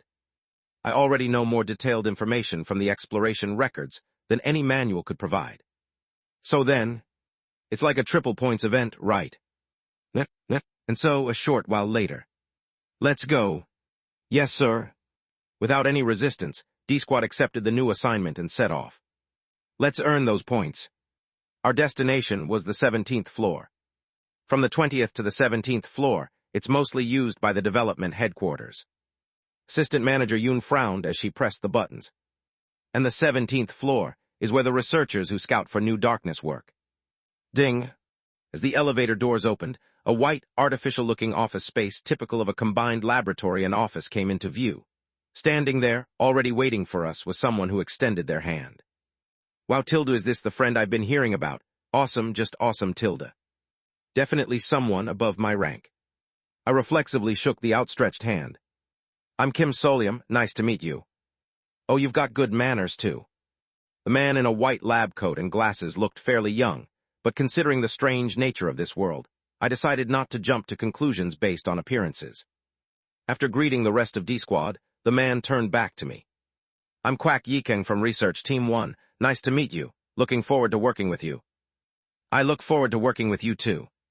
Our squad's assistant manager whispered to me. Don't worry, he's just a section chief. Aren't you just an assistant manager? But that wasn't what surprised me. I recognized this person. Researcher Kwak Yikeng. An employee from Research Team 1 in the Raw Materials Development Department of Daydream Inc., featured in Dark Exploration records.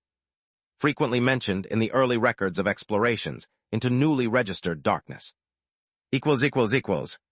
Another named character appeared. His personality, though, One of the few employees described as cheerful and sociable. But,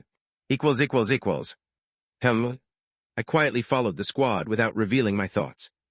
We'll be seeing each other often from now on, right, Section Chief Lee Jae-hyun? Yes. May I ask why? Yes. Finally, the lizard explained.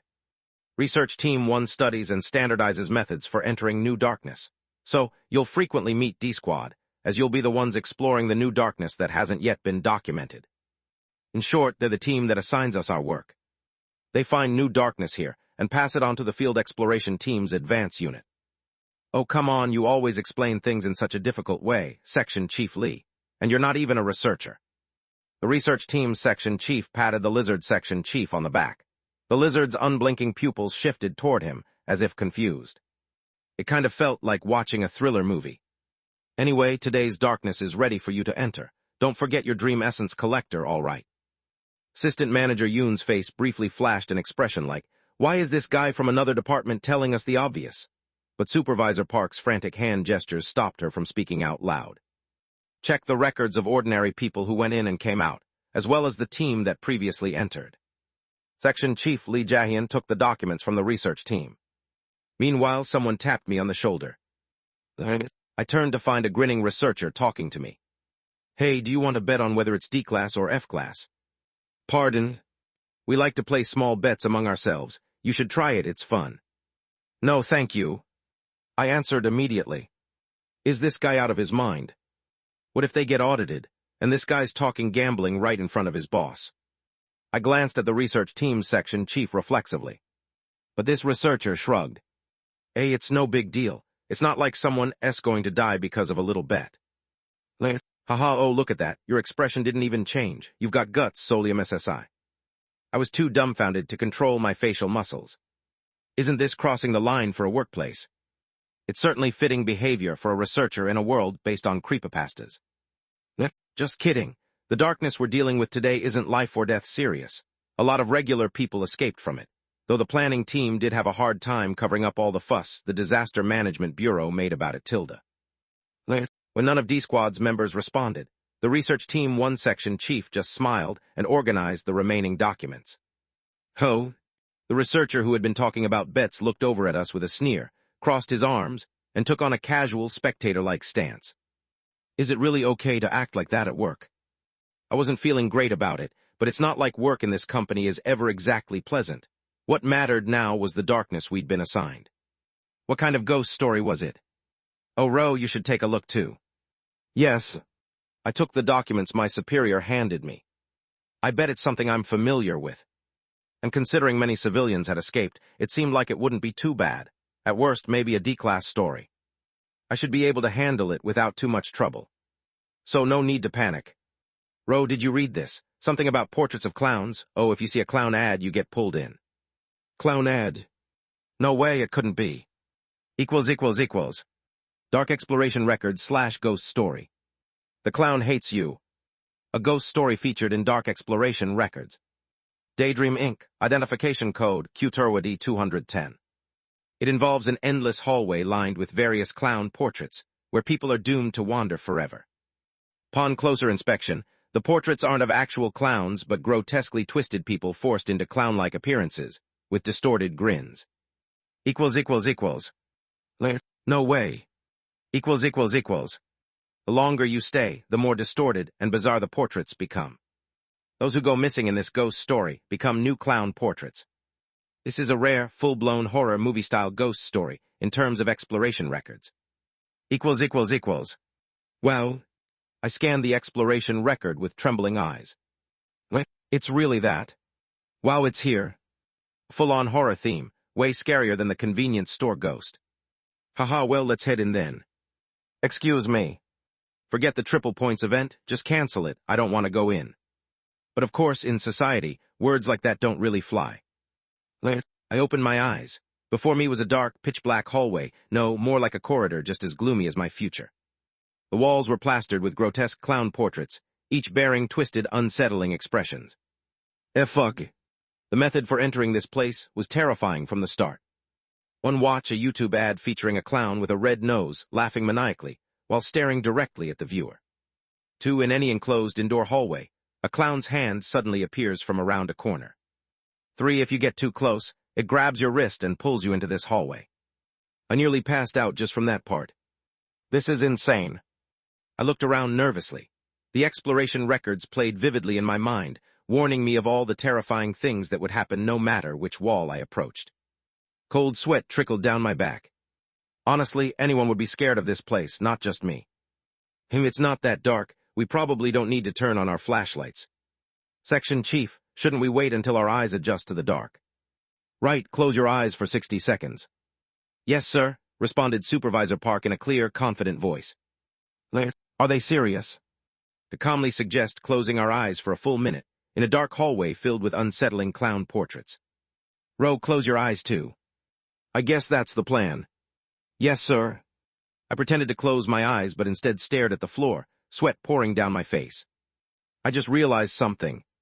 These people, they're basically immune to fear. Unless it's a life-threatening situation, their threshold for fear is absurdly high. They're the kind of people who would say things like, the scariest thing in life is people, and find horror movies boring. Well, that's probably why they work here. But no matter how brave they are, surely they wouldn't be able to stay so calm if those grotesque portraits started moving. If you get too close to the portraits or stab them, sometimes they crawl out and chase after you. Oh, right. When that happens, the painting becomes empty, and a few people have used that as a way to escape back to reality. I see. Section Chief Lee's voice remained calm and composed. Stab every portrait you see. I nearly yelped. Yes, sir, if anything comes to life, I'll signal and run immediately. Yes, we'll repeat the attempt every hour. Oh, did it say they crawl? That's good, less mobility. Exactly. Oh, Ro, I noticed earlier, there's a clown with strange eyes over there on the left. Looks just like a movie poster, doesn't it? It resembles the description of a missing civilian. I guess when you go missing here, you end up like that. I couldn't help but look up. In the eerie darkness, there was a portrait of a clown, with a button for one eye smeared in colorful clown makeup, bearing a forced, toothy grin. It moved. I was sure of it, the pupil of its remaining eye just shifted. Ro, want to try touching that one first? Oh no, please just stop. Oh yes. Why did I say yes? I can't even go near it. A strong sense of foreboding hit the back of my neck. If I keep matching the tempo of these lunatics, I won't survive here. So Ro will start with the upper left portrait. Wait a second. This is my chance. I think I've figured out the right way to escape. What? It's been less than a minute since we got here, but anyway, I've figured it out. Just trust me. I deduced it from reading the records of civilian escapees. Has my brain ever worked this fast before? I can't let these fearless maniacs take the lead. First, we must not touch the other portraits. Why? Because I'm terrified, that's why. But my mouth said something different. There must be a specific correct answer. Is this what survival instinct feels like? I immediately pulled out the toy coin from my equipment and summoned the translucent glove into the air. Then I handed over 2,501 coins to the glove, as if I were dumping them on a big-time YouTuber. TN approx. 8 USD total. The glove froze for a second, like it was in shock from the generous donation, then happily spun around in the air before merging with my hand. Wait, is that your equipment, Ro? Yes, it allows me to remotely touch objects. Well, at least now I didn't have to approach the clown portraits and touch them myself. But I pretended I had a different plan, nodding seriously as if deep in thought. From now on, I want to run and see as many portraits as possible. We need to find the correct one. I looked at Section Chief Lee Jaehyun. And starting now, the portrait I describe will be the correct one. If you spot it, please tell me immediately. Is that okay? If this works, I won't have to examine each and every clown portrait myself. Of course, if he responds with "Who's this rookie to boss us around?" it's all over. But Section Chief Lee didn't seem like the type to be obsessed with authority. Even though he had a lizard's head, and maybe even thinks like a lizard. Sure, it worked. Relief coursed down my spine, almost making my legs give out, but I held on, nodding as if everything was still under control. Then I'll start running. I acted as if I were testing out some brilliant new hypothesis, one that required running to test properly. Though it's actually not necessary at all. Escaping from here is surprisingly simple. You can touch any portrait you want, and it won't affect finding the correct one. If you're brave enough, you could just stroll around casually and figure it out. But I had already learned my lesson. I learned the hard way during that game of tag with the ghost at the convenience store. What's the key to survival for a coward? Speedrun. Haunted house midway escape. Let's go. Chapter 17. Round the time Field Exploration Team's D-Squad entered the ghost story. Section Chief, what do you think the grade will be this time? D-Class again, most likely. Hey, Supervisor Lee, you should be more tactful about these things, yeah. It's fun and all, but let's keep it within the development department. Don't bring it up when other teams are around. Got it. Oh, yes. The research team supervisor, who had been grinning as he talked about betting with Kim Solium, finally shut his mouth. How annoying. He had underestimated Section Chief Kwak Yikeng, thinking he was young and easygoing, so it was unpleasant to be scolded over something like this. And this irritation reminded him of someone else who had seemed even more irritating, an easy target. That rookie from the Field Exploration Team. The nerve of him staring down at his superiors. He had tried to include the rookie in the bet, but the new hire had outright refused, looking completely unimpressed. Kim Solium, wasn't it? You're just a lab rat for human experiments, so where's your attitude coming from? If you're a rookie in the Field Exploration Team, half of your life is already forfeit. But seeing him act all stiff-necked just because he made some achievement, it was laughable. He had heard stories of clueless rookies like this every year, and now he was seeing one for himself. Will he die? It'd be hilarious if he did. His morally numb brain anticipated a rush of dopamine, making him salivate a bit at the thought. He quickly sent a message in the company's anonymous betting group chat. I'm betting 10 on D-Class. KK. It was more than a bet, it was his hope. The chances of them dying would be much higher if it were D-Class. Then a superior interrupted his thoughts. Supervisor Lee, make sure the preliminary report is ready by the end of the day. Yes. Not like the lab rats will make it out of the darkness before my shift ends anyway. His boss was making him handle the kind of tasks he'd normally pass on to his junior during a shift change. Why did he have such bad luck with supervisors? Grumbling internally, the research team assistant supervisor continued writing the preliminary experiment report. 3.2 test subjects. Adults over the age of 18 who have seen the 5-second video ad titled, "The Clown Hates You," played as a promotion on a certain video platform 4. After watching that, they approached the clown's hand, which then dragged them in right. Isn't approaching something like that just stupid? If you see something suspicious, you should run away. From that point, it's already natural selection at work. But then, there are the lucky civilians who manage to escape. According to the testimonies of surviving civilians, they managed to return to reality by jumping into the empty portrait after a clown left. The test subjects know that going in. However, there wasn't any clear indication of which portrait was the right one. The hallway types, the sizes of the portraits, the frame designs, even the timing, it all varied. It seemed that most people who escaped had simply jumped into the empty portraits by chance and got lucky. Finding the correct portrait is going to be a real grind. The darkness required a lot of stamina, with people having to wake up clowns, evade them, and sometimes even fight them off. At the same time, not knowing which portrait was the right one must have been nerve-wracking. At least 1 or 2 deaths were practically guaranteed in this scenario. They'd probably make sacrifices as they tested out different portraits. For someone to escape, it'll take at least half a day, maybe even a few days. Well, clear. Wait, what? The researcher turned his head. From the corner of the lab, a group of people suddenly poured in. It was the entire field exploration team D-Squad. The heck? Is the Dream Essence collector full? Yes, it's D-Class. He reflexively checked his watch. It was 2:41 p.m. They entered at 2:15 p.m. Only 26 minutes had passed since they entered. Wait, 26 minutes. Seeing the 4 members of D-Squad emerge from the ghost story in less time than it would take for a quick coffee break, a heavy silence settled over Research Team 1's office. Am I dreaming? No. Are we the ones trapped in a ghost story? Not that either. My goodness, how did you all get out so quickly? Section Chief, did you smash your way through again? Kwak Yikeng's admiration was met with an immediate response. No. Right. He did it. Kwak Yikeng's gaze shifted to the D-Squad superiors speaking in unison.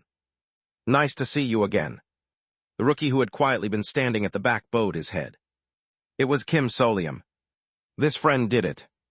The unspoken question, isn't he just a rookie, was met with a casual reply. What's new? Ro was like this on his first day, too. The assistant manager and supervisor of D-Squad didn't say anything more and began organizing their equipment. Section Chief Lee Jahian nodded. That's how it is. This ghost story is D-Class. Yes, of course. Section Chief Lee Jahian promptly started his report. Kwak Yikeng, accustomed to his efficiency-driven, stream-of-consciousness style, responded right away. So what's the clear mechanism? I don't know. May I explain? The rookie raised his hand from the back. Sure, go ahead. First, to enter this darkness, you must have seen the pre-entry ad. The clown hates you, right? That's correct.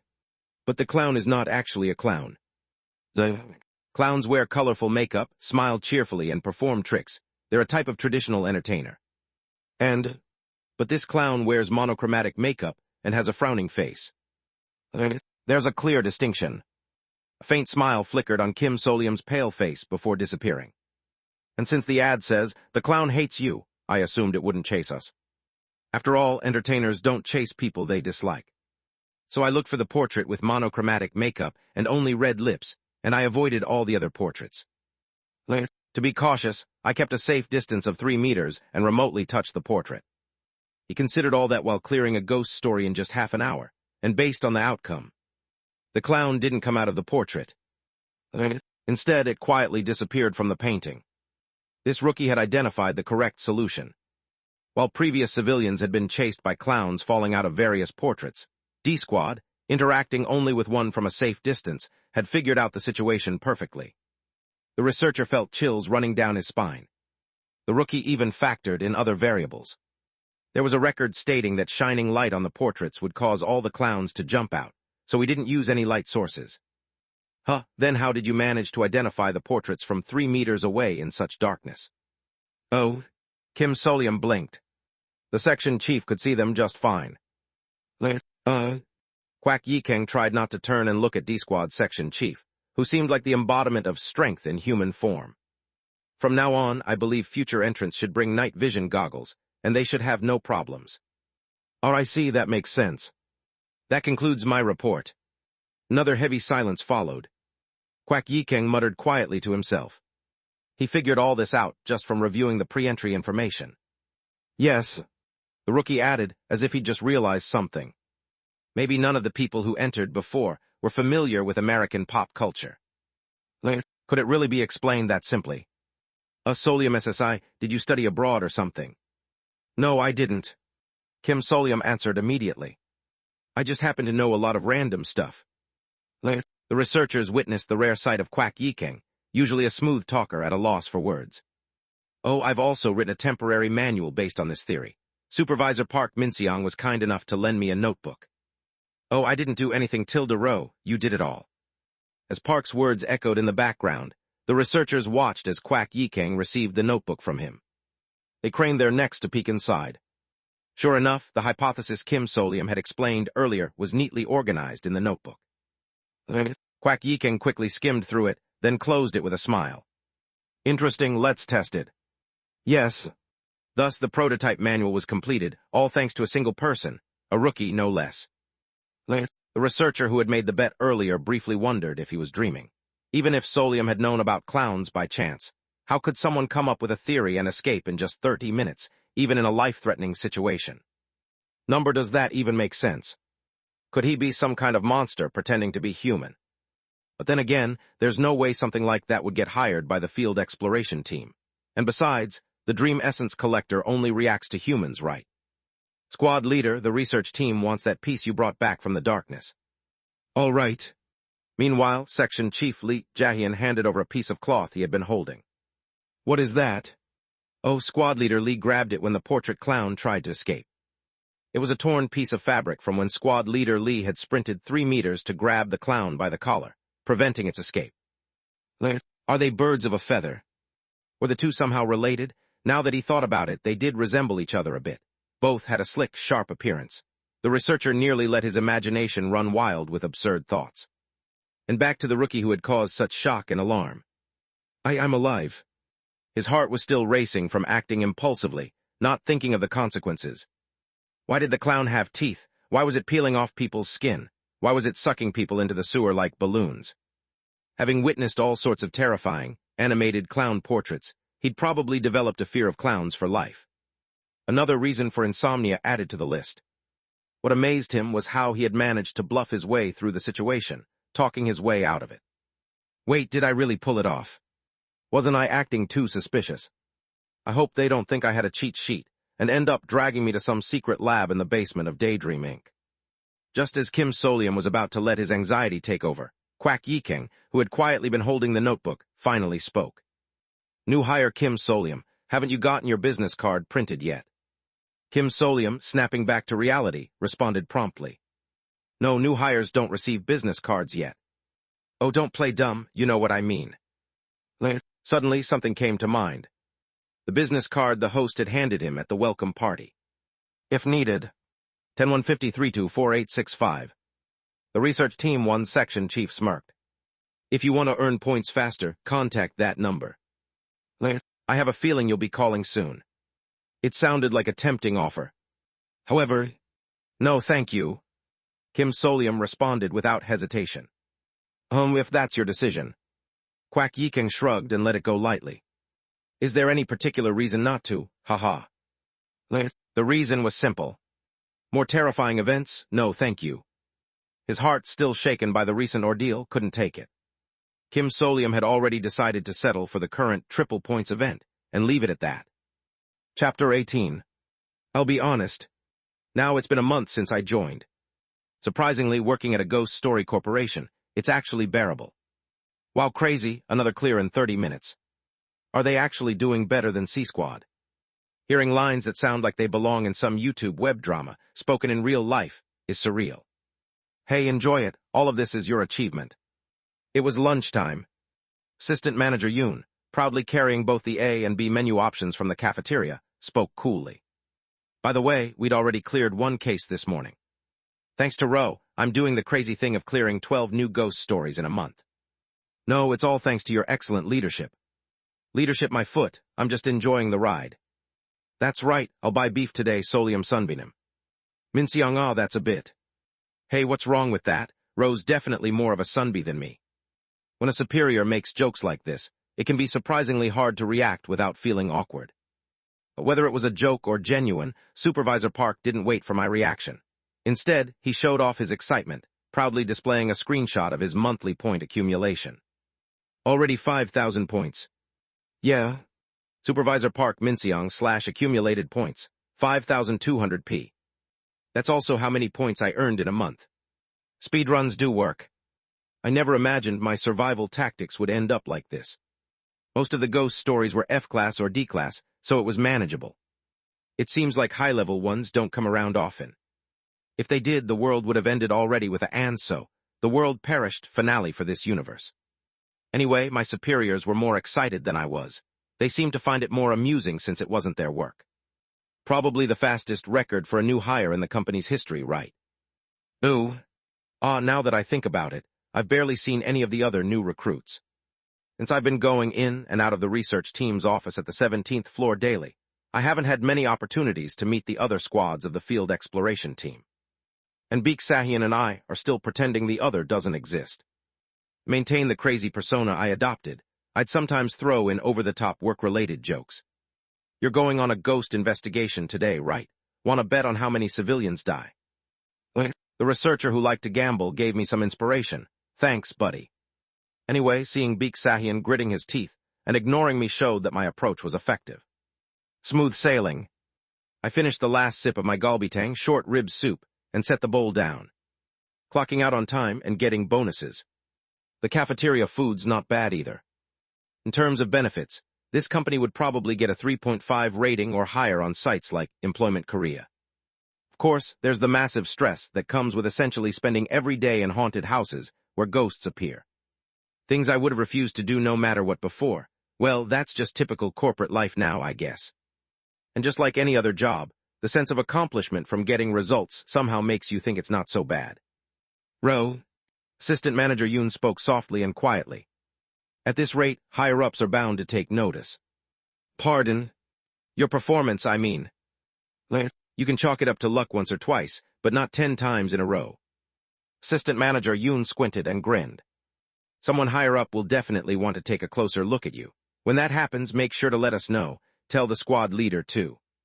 If this were a normal company, I'd be worrying about credit being stolen and might have considered keeping quiet. But here. This is the world of horror stories, and my superiors had already experienced me saving their lives before. I nodded obediently. Yes, I will. See, even though he may not look like it, or rather, just by looking at him, you can tell our squad leader is quite exceptional, right? Our eyes followed Section Chief Lee Jae-hyun, who was finishing his meal quickly and leaving the cafeteria. If you ever get an absurd request, just ask for his help once. He'll cover for you. That lizard. Understood. Okay, Ro, you're good at understanding things. To be honest, I wasn't fully convinced, but I just nodded. That's something I'll have to keep secret for the future. Anyway, so they might start talking about me in the higher-ups, huh? I stood up, clearing my tray while thinking. At this point, it's inevitable that I'll stand out. I've pretty much accepted that. After all, if I'd seen a clown crawling out of a portrait with only its upper body, I probably would have passed out on the spot. But there's one thing I can rely on. They can't give a newbie anything harder than this, right? If they do, it wouldn't be a simple job dump, but actual core tasks for the department. Making a new recruit, who's only been here a month and isn't even experienced, handle the department's core responsibilities. That's something you'd only see in a crazy YouTube skit. Plus, it would go against the unwritten rules of any big corporation. I'll just chalk this up to my work evolving into unhandled ghost stories, and consider myself lucky. If this becomes a regular thing, they'll just think, oh, this guy's specialized in that area, and get used to it. Shall we head back? Yes, ma'am. I made my decision and returned my dishes. However, at that moment, as I was getting used to this strange world and work life, I forgot one universal truth about society.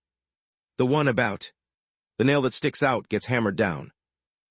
At the same time, in the office of Research Team 1. They cleared it again in just over an hour. One researcher, who had been slacking off while reviewing Team D's records, gritted his teeth. How many points have they earned so far? 5,000 P. At this rate, within a few years, they might break the record for fastest wish ticket acquisition. Lucky you, huh? The researcher muttered bitterly. Some of us are stuck in the lab, facing all sorts of horrors, and we can barely scrape together 500 points a month without hazard pay. Meanwhile, a newbie racks up 50,000 points in a month. Hey, cut it out. The researcher clammed up. The fact that he couldn't even complain about the situation made him even more frustrated inside. Something wasn't right. Some people get lucky and pick the best equipment, making points easily. Meanwhile, others don't even have access to those kinds of points or privileges, not even in their wildest dreams. The field exploration team should be below research positions. We're the elite, and we should be treated better. This isn't fair. It was truly unfair. That thought was genuine. Of course, he conveniently forgot that he had often mocked the field exploration team employees, calling them lab rats. Well, sometimes things just fall into place during ghost explorations. That's how it goes. Section Chief Quack Yikeng commented with a smile, throwing a casual remark toward the researcher. Though I admit this case is something else. Ignoring the researcher's sour expression, Quack Yikeng flicked through the documents. Oh, and I hear this ghost story requires more than 10 people to enter. Supervisor Lee. Ah, yes, that's correct. You need 10 people to enter the ghost story. With a smile, Quack Yikeng picked up a pen. Looks like this will be a team effort then. Assigned Squads A, D, and Y. The researcher watched as Quack Yikeng pulled out the roster and marked the squads. And then it happened. Supervisor Lee. Yes. Do you know what the alphabetical order of the field exploration teams means?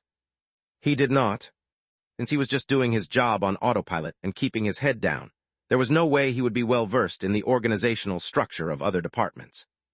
Quack Yikeng laughed and casually tapped the documents. It was a strange kind of laughter. In a word, it's ranked by performance. You know how schools have honors classes, regular classes, and remedial classes. The researcher suddenly realized something. Then is D Squad an honors class? No. A firm denial came back. A to C, those are the elites. Quack Yikeng tapped his pen on the corresponding teams. The rest are just expendables. For a brief moment, the researcher felt a little better. But you know, just between us, D Squad's performance has been so good lately that there's some talk about a big promotion during the next assignment cycle. Haha. As with any corporate gossip, such overly bold statements were usually not reliable rumors. Still, the researcher felt a bit anxious. Is there any bad news? As if on cue, Quack Yikeng mumbled something in a seemingly regretful tone. But man, what bad timing. They're entering together with a squad. Is it bad to go in with the elite team? Well, of course you know why, right? Quack Yikeng stroked his chin. There are times when a sacrifice is needed to open an escape route in certain ghost stories. Especially in those that require large teams. Quack Yikeng shrugged. This exploration is going to give us plenty to talk about. A few days later, just like the past month, D Squad received a call and headed up to the 17th floor. There, they were met with an unexpected sight. Hello.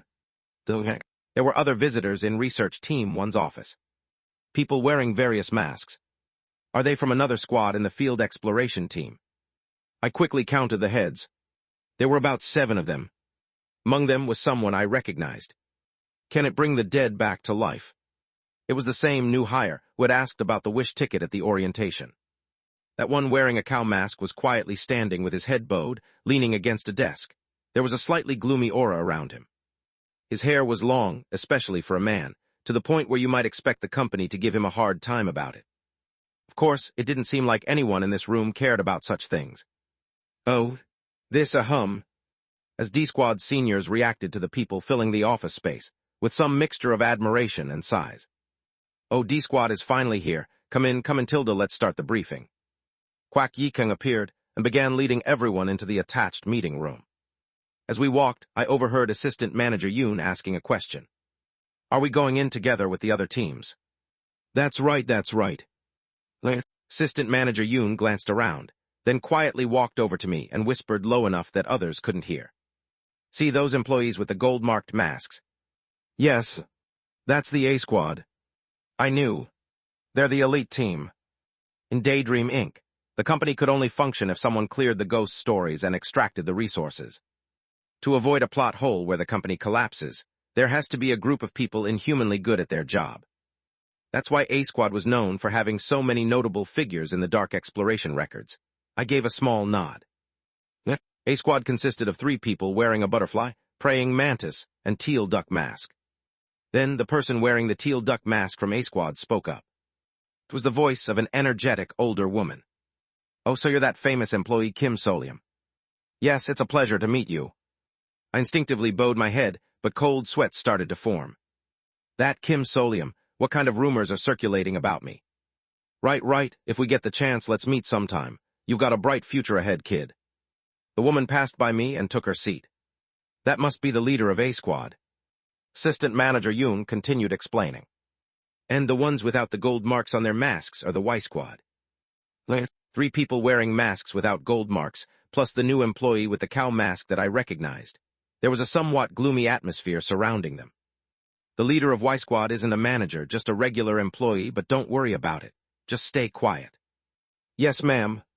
I already knew that, too. Supervisor Park whispered to me. Ro, the people you met today from the other squads, especially the Y Squad, just keep things light with them, okay? I'll tell you why later. Yes, sir. I nodded without question. I already had a rough idea of what that later explanation might be. But suddenly, Supervisor Park sitting next to me seemed touched. Honestly, I love that you're like a more tactful version of the section chief. I think so too. Was that a compliment? All right, if everyone could take their seats, let's get started with the briefing. Quack Yikeng stood in front of the board without even turning on the prompter. I was going to explain the ghost story you'll be entering today, but... Quack Yikeng let out a chuckle. The truth is, we don't know much. What do you mean by that, Section Chief Quack? There's only one piece of information from a civilian escape. In the silence, a few documents were handed out. I looked over the brief page, which was more like a memo. While playing a board game during a club retreat at Hanmyeom Gajuk Pension in Gangwon-do, all 12 university students went missing. The board game in question is presumed to be a creation of Cheerful Research Institute under the trademark Cheerful Theme Park, Joyful Fantasyland Adventure. The survivors stated that the board game was already placed inside the pension. The pension owner denies this. Result, after 17 hours, some members returned. They testified to living inside a theme park within the board game. Various symptoms such as delusions, PTSD, and mild to severe neuroses were reported. Survivors 4. Missing 1. Deceased 7. The next page contained brief statements from each survivor about their time in the board game theme park. The descriptions were fragmented, likely due to their severe psychological trauma. But even that was enough for me to recognize it. I swallowed hard. It's about time for this one. It finally arrived. A ghost story requiring a large group to participate. The player limit for this board game must exceed 10 people. That's why the group size is so large. Yes, we tried to recreate the conditions as closely as possible. Quack Yikeng winked. But despite the harsh circumstances, my team has figured out the best way to enter. You just brought the board game, didn't you? Haha, don't be so harsh, Assistant Manager Jin. We even got the game rules. The A-Squad employee in the butterfly mask didn't respond, but Quack Yikeng didn't mind as he placed the board game on the table. Here it is. Cheerful Theme Park. Joyful Fantasyland Adventure. Be the first team to ride all 3 fantasy attractions with your teammates and win spectacular prizes. The front of the nearly brand new box was adorned with a colorful depiction of Fantasyland. When the box was opened, it revealed a map of the theme park divided into zones and brightly colored coins. Now let's split into teams and start the board game. He says it so cheerfully, urging us to enter a ghost story where more than half the people died. Should we just form teams based on our squads? Oh, actually, you'll draw game pieces from these capsules, and your team will be based on the color you draw. Quack Yikeng pulled out a small capsule from one side of the box and showed it to everyone. If you shake it, the piece will drop from this hole. It's random then. With sighs, people began shaking the capsules and drawing game pieces one by one. Blue, yellow, red, As expected, this kind of thing usually goes in order of seniority, so my turn was almost last. The piece I drew was, Employee Kim, you've got red. Of course, I got the red piece. In the world of ghost stories, red is exactly a lucky color, and I wasn't feeling great about it. Well, the color doesn't really matter in this ghost story. Even if people draw the same color, different things happen after all. I swallowed hard, feeling nervous. Anyway, are we entering now? Once the game board is set up, we'll begin the entry. However, even after squad leader Lee Jae-hyun unfolded the game board, nothing happened. A sudden thought crossed my mind, and I counted the number of people. 4 with yellow, 4 with blue. And those who drew red, like me. Assistant Manager Jin from A-Squad, the new employee from Y-Squad that I recognized, and me. 3 people in total. The red team doesn't have enough players. We're missing 1 person, Lee Jae-hyun said, turning his vertical pupils toward Quack Yikeng. It seems we can't enter with just 11 people. We need all 12 to try again. Oh, that. Quack Yikeng casually responded and tossed the capsule containing the game pieces. Supervisor Lee catch. He threw it to the gambling-addicted researcher standing nearby. What? The researcher caught the capsule reflexively. Thud. Inside, the remaining red piece fell out. The heck? I drew it. Wait a second. Departing for Fantasyland Tilda. The game board shot up into the air, swirling before swallowing our surroundings. You were Hedoyohata. I heard the researcher's scream echoing in my ears, followed by Quack Yikeng's laughter. I recalled the back pages of Quack Yikeng's Dark Exploration records, entry on the wiki. Ghost story-obsessed psycho. Mad scientist. When exploring ghost stories with little information, he often manipulates the situation by suggesting dangerous combinations or actions, leading to obvious deaths in order to gather peculiar data. He is a major contributor to expanding exploration records. For details on Quack Yikeng's disciplinary records, see the Exploration Records supplementary page. I had always been wary that a day like this might come. What is this? I had a suspicion when we were grouped with a large number of people, including both A Squad and Y Squad. He intentionally messed up our survival chances. This wasn't about trying to clear the ghost story with the highest survival rate. The setup was for everyone except A Squad to die. Chapter 19. The psychopathic doctor pushed his researcher into the ghost story exploration as a sacrificial lamb. He was probably trying to observe how the people from the field exploration team would die in even stranger ways by creating synergy with that researcher. The problem is that I'm on the same team as that researcher. Phew. I pulled myself together. My ears, rather than my eyes, were the first to sense the ghost story. The cheerful sound of a melodica and orchestra. It was the typical BGM of a theme park. When I opened my eyes, we found ourselves in the middle of an old-fashioned, colorfully painted theme park. The laughter of children echoed around. However, there were no bare human faces to be seen anywhere. The only things wandering about were the mascots. In the distance, I thought I saw visitors in mascot costumes, but if you tried to approach, they would disappear like a lie. That's the kind of place this is. I immediately checked my wrist. Cheerful Fantasyland admission ticket. 3 blank spaces. As expected. It's that insane amusement park inside a board game, where you can only escape by riding 3 attractions. Dark Exploration Records / Ghost Story. Cheerful Theme Park. A ghost story featured in Dark Exploration Records. Daydream Inc. Identification code QTURWA B11. An amusement park within a board game, themed around various fantasy lands. If you use 3 major attractions after entering this ghost story, you can return home. This ghost story became more famous because of the supplemental booklet titled Cheerful Theme Park User Guide, written by people who played the game while in a state of delirium. If you're looking for a game based on this ghost story, click this link. There are many theme park ghost stories, but among them, this one is particularly famous in the Dark Exploration Records due to its bizarre, peculiar nature and relentless horror. They even had goods inspired by this theme park at the pop-up store. It also gained a cult following through the supplement Cheerful Theme Park User Guide. They call it a so-called Neapolitan ghost story. And it's a B class. Gloom class darkness. Civilian survival rate, 2%. The 4 civilian survivors must have been extremely lucky to make it out alive. If we compared the list of missing persons who disappeared without a trace before, we'd probably find quite a few cases where they all died in this ghost story. Cold sweat trickled down. The people in D Squad are probably in danger. But for now, I had my own crisis to deal with. Because I was the one stuck with the variable called, the researcher got dragged into it. You huff, let me out, this is wrong. Quiet. I covered the researcher's mouth, who was having a fit, and made him crouch down. At that moment, clunk, all the mascots in the theme park turned to look at the researcher who had been wailing. Cheerful Theme Park User Guide, applicable up to Exploration Record 64. 3. Please refrain from expressing negative and intense emotions, such as crying, wailing, or screaming. They do not suit the atmosphere of the cheerful theme park. It was nothing short of a nightmare. I fought hard not to close my eyes. 3, 2, 1. The noise returned.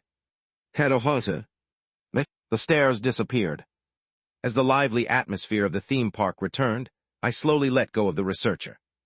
An employee from A Squad struck the researcher on the jaw. Thud. After the short, dull sound, the A Squad employee, wearing a butterfly mask, gripped the researcher's jaw and leaned in close, speaking in a low, eerie voice.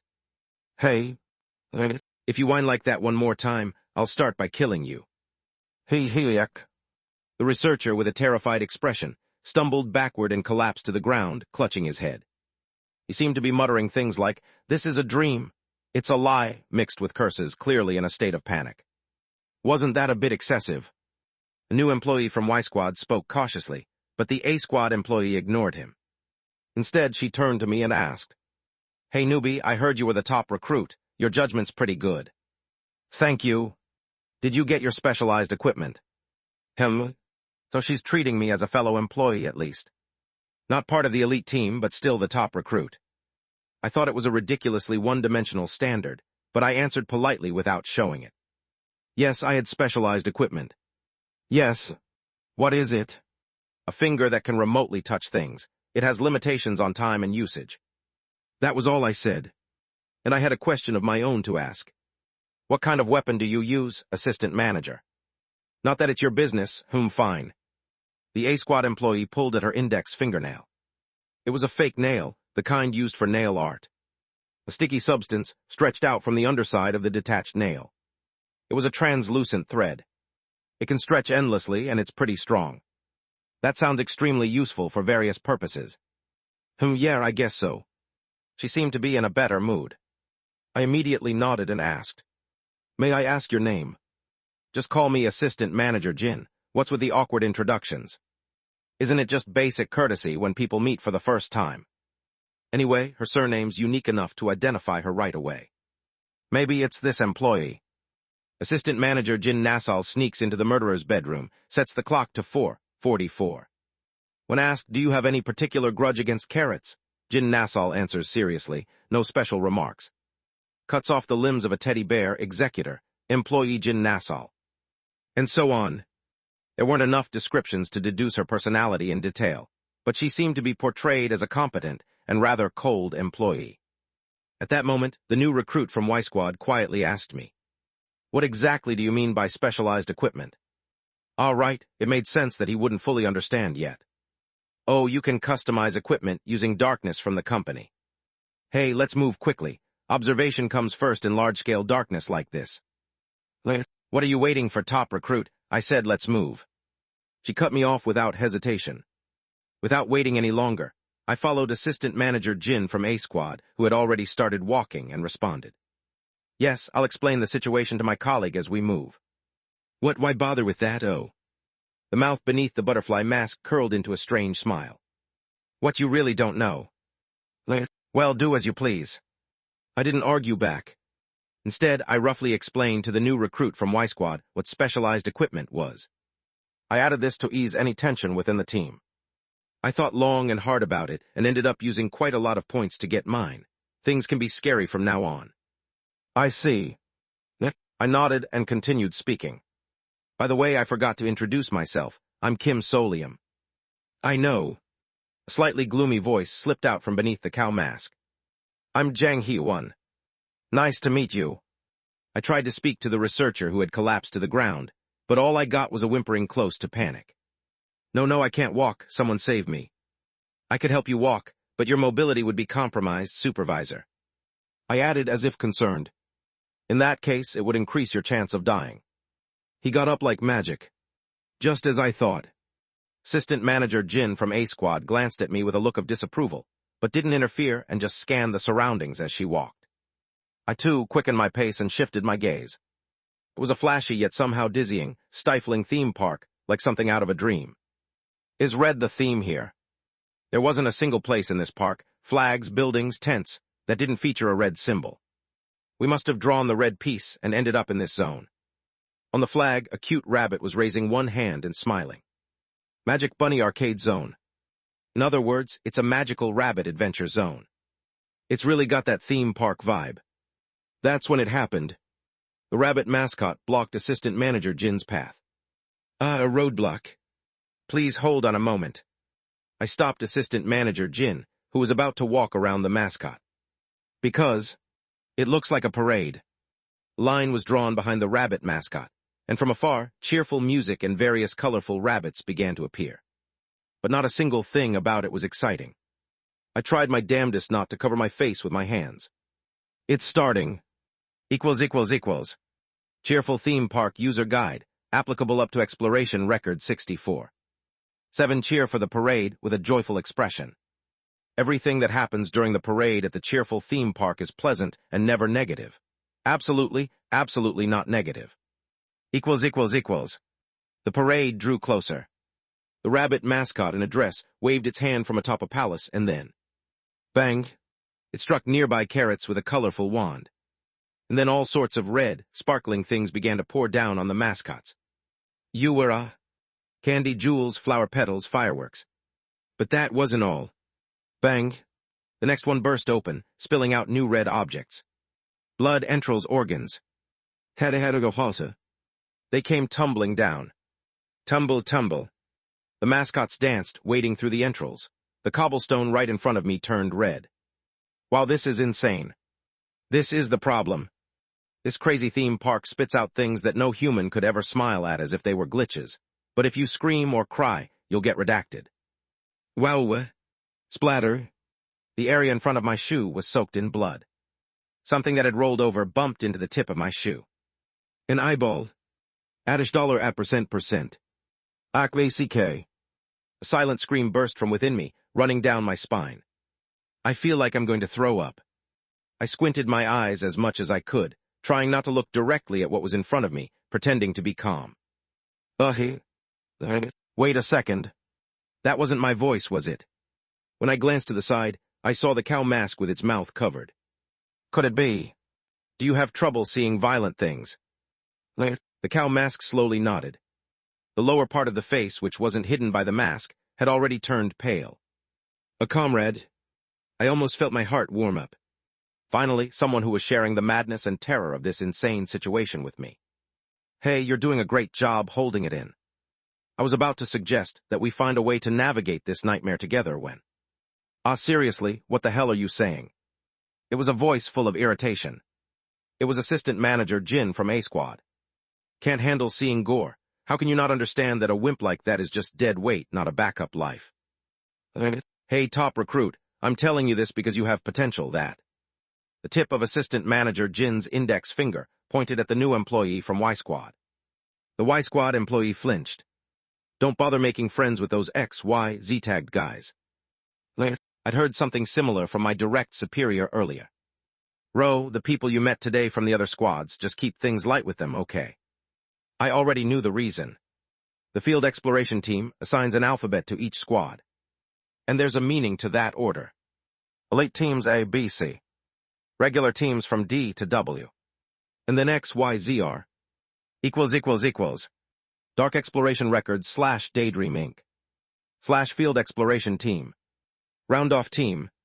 A part of the field exploration team that consists of individuals who pass the entry test, but have some defect that makes them unfit for normal exploration tasks. They are mainly used for experimenting in special situations. Usually referred to by the last 3 letters of the alphabet X, Y, Z. ===. The last 3 letters of the alphabet are where they put people like that. They're just meat shields. They're like extra lives given to employees who know how to do their jobs, so don't pay attention to them. What? They talk about variable elimination or whatever, and they don't properly explain it to the newbies. But since they're going to die here anyway, it doesn't matter. The employee in the cow mask stiffened. What are you? Round-off team cow mask, raise your left hand. Like a lie. Jang Hee-won raised his left hand into the air. The lower part of his face, not covered by the mask, had turned deathly pale with shock. What?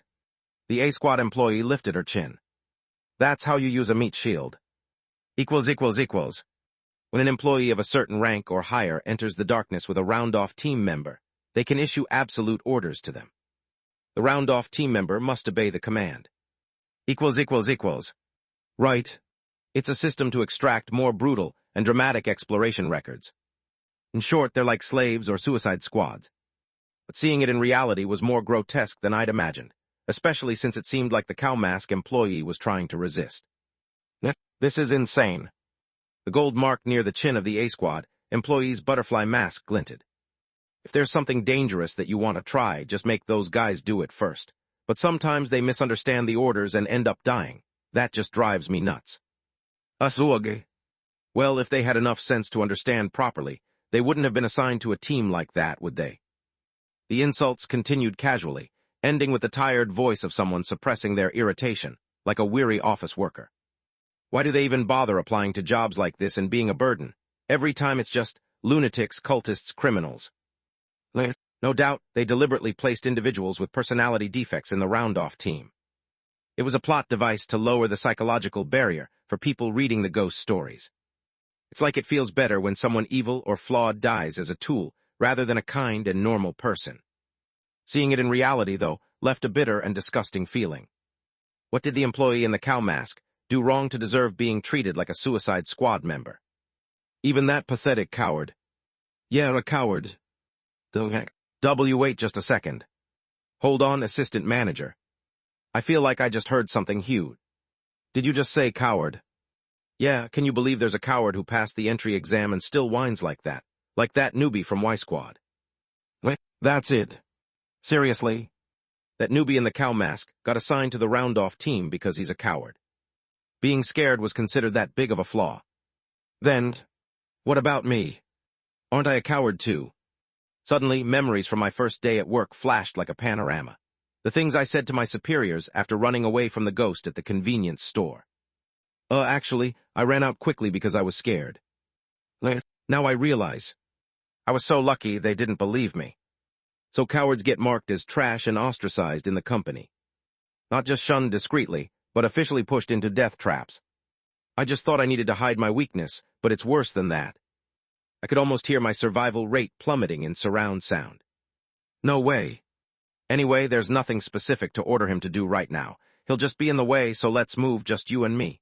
Got it. Hell no.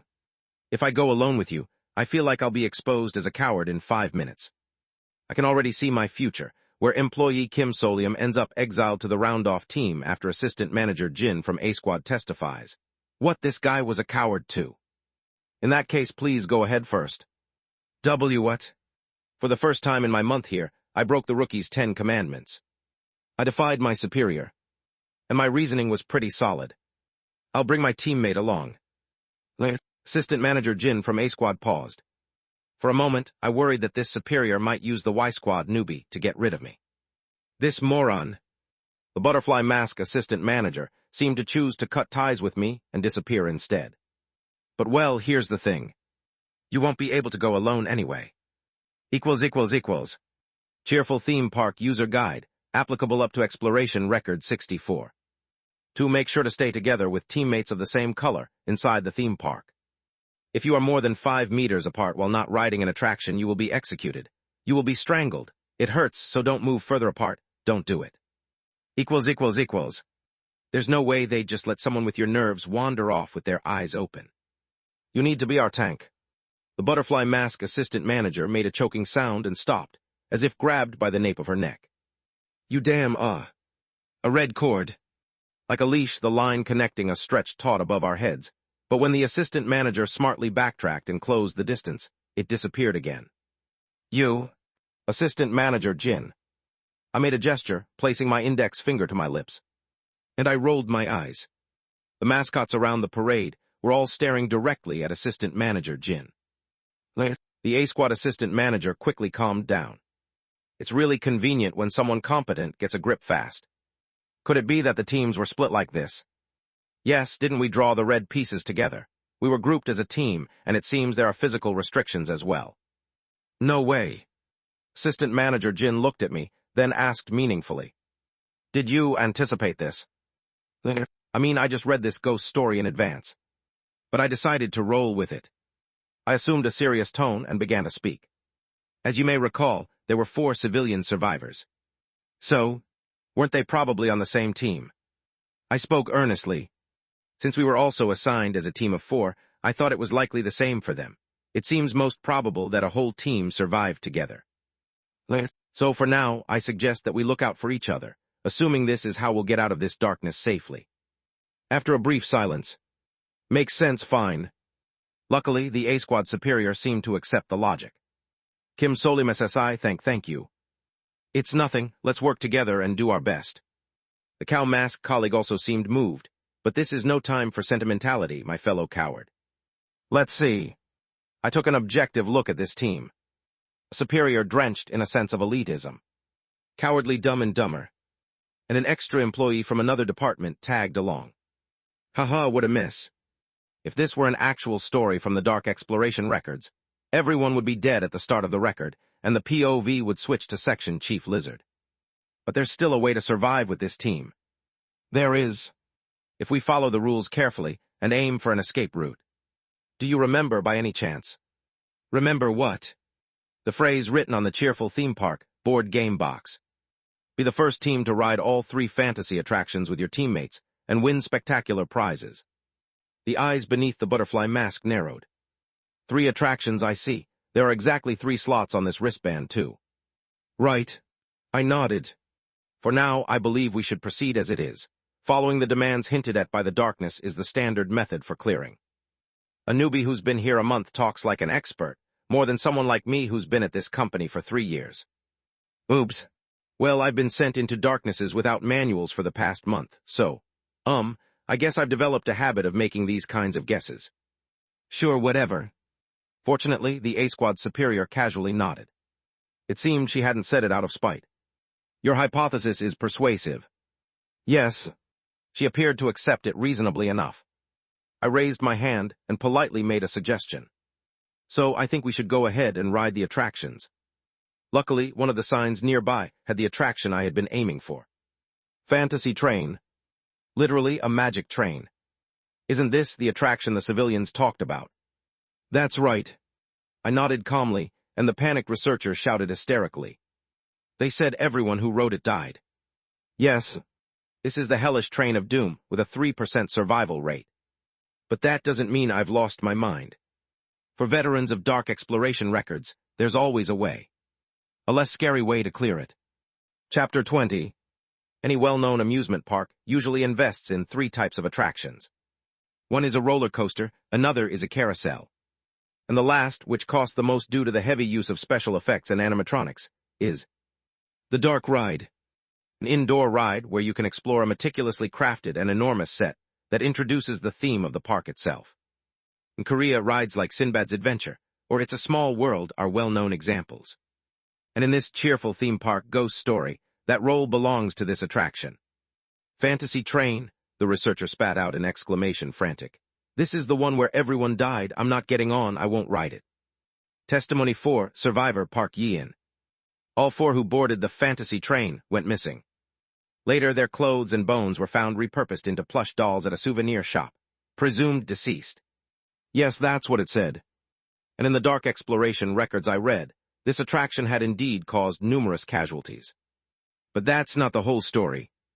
The fact that there were so many casualties means this attraction appears quite frequently. Like any board game with random elements, the cheerful theme park ghost story changes its zones and mascot combinations each time you enter. However, the fantasy train attraction would likely always appear as a common feature. Because its theme was so clear-cut. Please look at the description under the sign. I pointed to the words beneath the fantasy train sign. Meet the residents and stories of each area in Fantasyland, a delightful train ride. It seems like it's the attraction that introduces this theme park. This was also the most crucial element for escaping this ghost story. How are the zones in this theme park divided, and what colors are used? Let's not forget, this all originates from a board game. What does it mean to choose a faction in a game? It means you're selecting your traits. And the fact that the teams were divided by color suggests that advantages or disadvantages arise based on those colors. So, understanding that was the most important thing here. What color team you belong to, which zone your color represents, and what unique traits it has. == Cheerful Theme Park User Guide, applicable up to Exploration Record 64. For each zone in the theme park is colored according to its theme.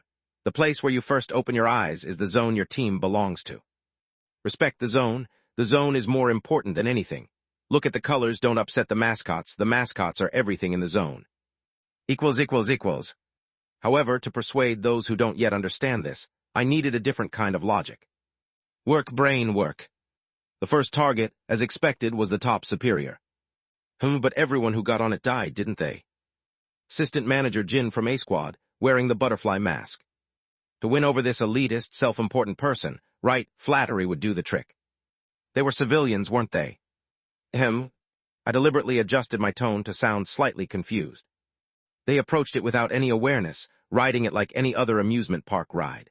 The chances they properly responded to a supernatural situation were low.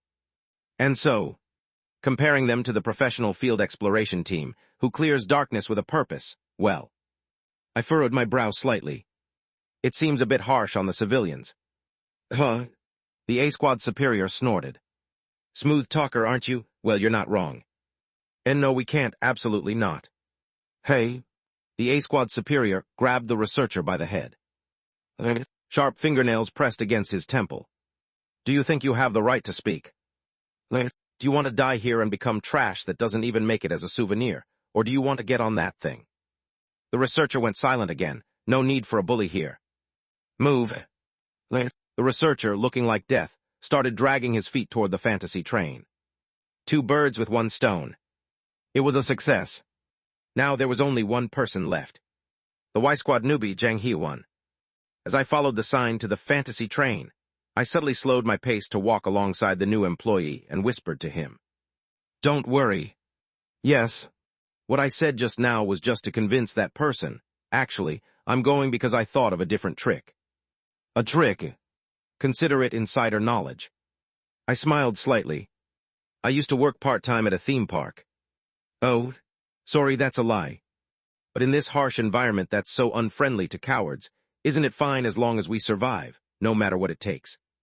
Trust me, you'll end up saying, wow, thanks for lying, colleague, too. I see in that case. Yes, it should be relatively safe. Just take my word for it. Anyway, as we followed the sign, the boarding entrance for the fantasy train soon appeared. It was a model station with an elegant sign, decorated with intricate, realistic steam engine parts and brick patterns, but no one's here. Inside, it was eerily empty. No one was there. Haha, enjoy a wonderful train ride. Haha, enjoy a wonderful train ride. Haha, enjoy a wonderful train ride.